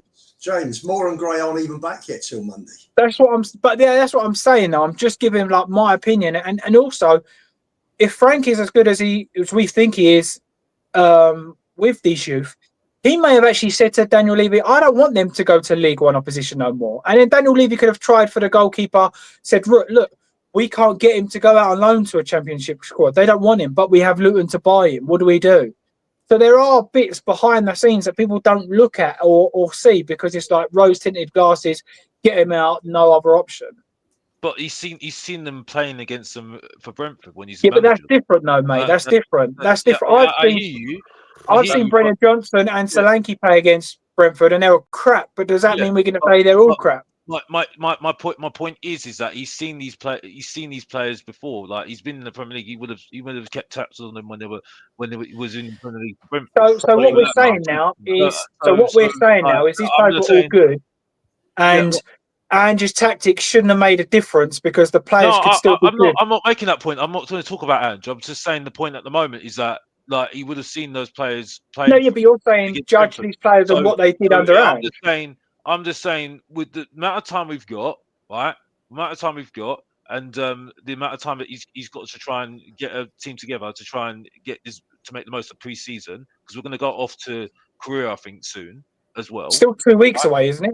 Well, regardless, time goes really, really quickly, doesn't it? So that's what I'm saying. Well, for you, obviously, because you've given them 3 days and want players out. My argument is that I think he could be a little bit ruthless because I think other managers are a little bit more ruthless. But how though? If he's only had 3 days and all the full squad ain't back yet.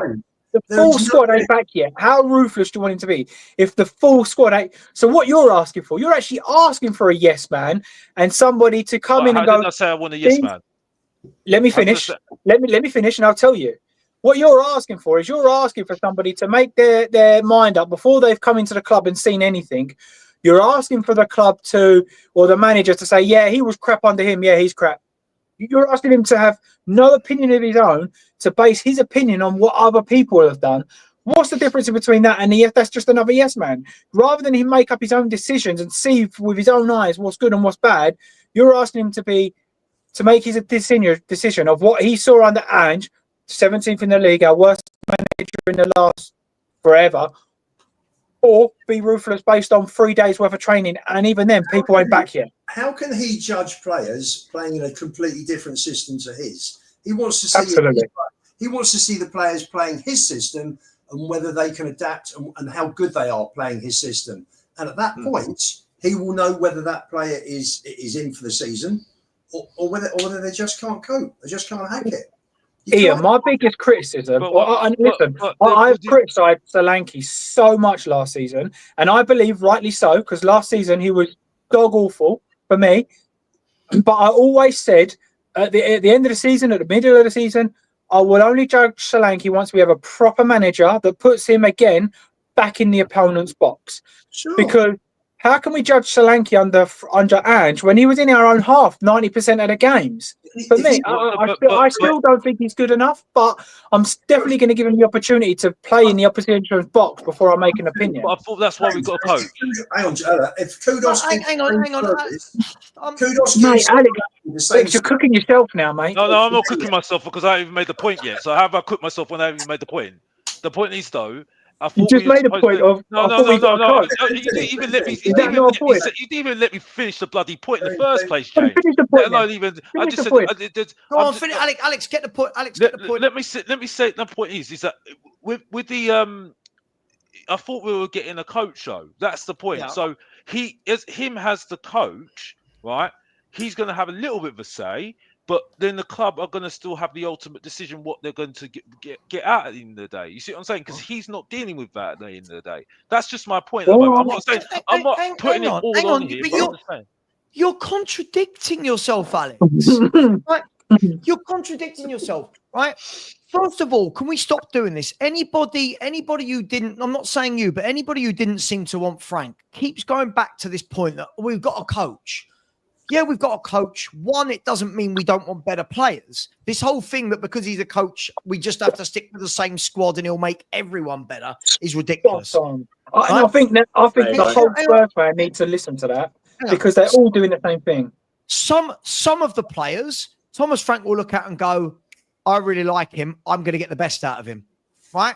I really like him. He might be looking at Kudus going, you know what? I'm going to do with him what I did with Mbuemo. I'm going to get his goal out, put up, blah, blah, blah, blah. Other players, he'll probably be looking at and going, I don't know, they're limited. Maybe there's some players he's going, well, they're limited. They're not going to be able to do what I want them to do.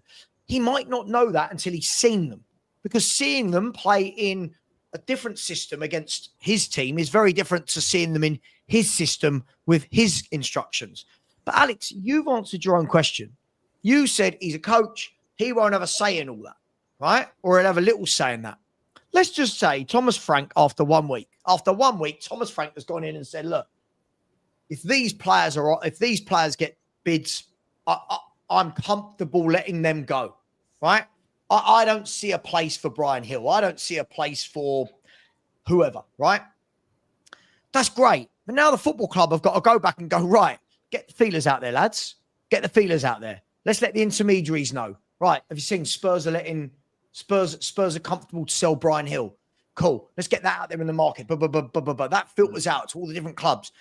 How long do you think that takes for clubs to weigh up the options, assess it, come to Spurs, speak to the player's agent, find out that Brian Hill is interested, get back to Spurs, put in an official bid, Spurs negotiate. And what we're doing is saying in 1 week, Frank's not being ruthless. What is it that you were expecting? Frank's not the one selling these footballers. He can only give his opinion. Frank didn't sign Kudus. Frank will say, yeah, I like that guy. But, you know, Frank's not in the room negotiating. Frank might jump on a call to Kudus and say, look, I've heard you're interested. This is what I've got planned for you. But he's not the one sitting there with David Sullivan, is he? He's not sitting there with Sullivan doing the negotiation. So when you've said he's not being ruthless, I don't get it. I just can't get what you're. This is my view on how it would work. So he's come in with drive to want Spurs to be better with better players, right? He's probably come in with his data stream from when he was at Brentford and weighed up some of those players to see if they could play at Tottenham at the higher level as well, right? So he's probably come in with his little book of known players that he likes. He's probably gone to Daniel, right? This is a list of about 15, 20 players I was searching for at Brentford. Should we weigh them up against what we have here? Yes, no. Kudus was a definite buy. We needed that because apart from what Johnson offers, it's just a tapping because he can't take on anyone and his passes are always backwards. Can't stand the player. Other transfers, how Savva's explained it as this is a seller's market as well. The teams around Europe or around the world need to want that player as well to buy him. Otherwise, he's just going to sit there to the end of his contract, soaking up 20, 30 grand a week until his contract runs out and he leaves on a free. That's how some of this is working now, because not only is it with Basuma, and I've been Basuma's biggest advocate for the last 2-3 seasons since he's been with us, like he's been played out of the wrong position. He's not a tracking back, running back defender, is he? Honestly. You need to find players. He wants to stay in the Premier League. You need to find teams that want to buy Basuma in the Premier League, you know? You can't just say, right, we need to sell Basuma. The player needs to have a team interested before a bid goes in. Simple. And then, he's gone as I was giving out my point. You had to jump. I mean, like the transfers work like that. You need to put the feelers out there amongst all the clubs across the world of football. But Corey, I think we're forgetting the thing as well. The player has to want to go. Yeah, exactly. The player has to want to leave. The player has to want to leave, and the player has to agree to join the team that Spurs might accept a bid from. I keep saying this. We can get bids from Basuma from Turkey, from Saudi, and people go, just sell to Saudi, just sell to Turkey. Basuma might turn around and go, I have zero interest in living in those countries. I don't know, guys, right? But if someone rocks up to me and my wife and says, oh, got a job offer here, you're going to go and live in Saudi, I might turn around and go, I have zero interest in upping my life, moving away from my friends and family to go and live out there. I might get a job offer from the US and go, yeah, I don't like my family in London that much anyway. I'm off to the US, right? Like you just don't know. But when people to me are just saying so many flippant things, I've heard Frank being blamed for Ben Davis and Matisse Tell and for players not leaving. The geezer's been at the football club for about 3 weeks and he's had about a week's worth of training. And already these fans, they're mourning over Ange Postecoglou so much. I don't want to talk about Ange, but they're mourning over him so much that already everything is being blamed on a man that has just walked through the door. It is. Yeah. Can I also add to that? Because what you're saying there, and the one thing that infuriates me, honestly, it's the most brain dead comment ever, is he's a coach. Okay. I've got an apprentice that works with me, but there are certain apprentices that I can't do. I can't work with. They're just sick. They're crap. So does that mean I'm bad at my job because there's certain people I can't get up to the level? No, unfortunately, when you're a coach or a trainer, whoever you are in whatever job role, I was going to say something along those lines earlier. There's one thing taking somebody that's crap to mid-table, and I believe you could probably do that. But surely it's best to get somebody like a Kudos. For me, probably show top 7 winger in the Premier League, and that's been a bit harsh. But surely if you then coach somebody that's already at that level, you're looking at top 7 to top 3, top 2, rather than taking someone 20th and going, well, I could do a bit of coaching with him. He's now top 7, top 17, top 16, 15. Surely the aim of it is to get in somebody that's a good player, coach them into a great player, not, well, all these players are crap, can we get them to mid-table? Like, surely that's got to be the aim, no, rather than just do what we've got and blame Frank for it. James, I was going to... He's been here 3 weeks. He's got 2 out the door. Veliz on loan and Keeley, I think, is going to Luton. He's brought in the Japanese boy and Kudus with Morgan Gibbs White pending. And he's been there how long? Sack him. 13th of June. Not ruthless enough. I want all the players sacked. Let's judge in 6 weeks' time when the transfer window's over. Exactly. I don't even think you could do that either. You have to. People say that they're going to give managers 2 or 3 years, yet we're going to judge him after the first window.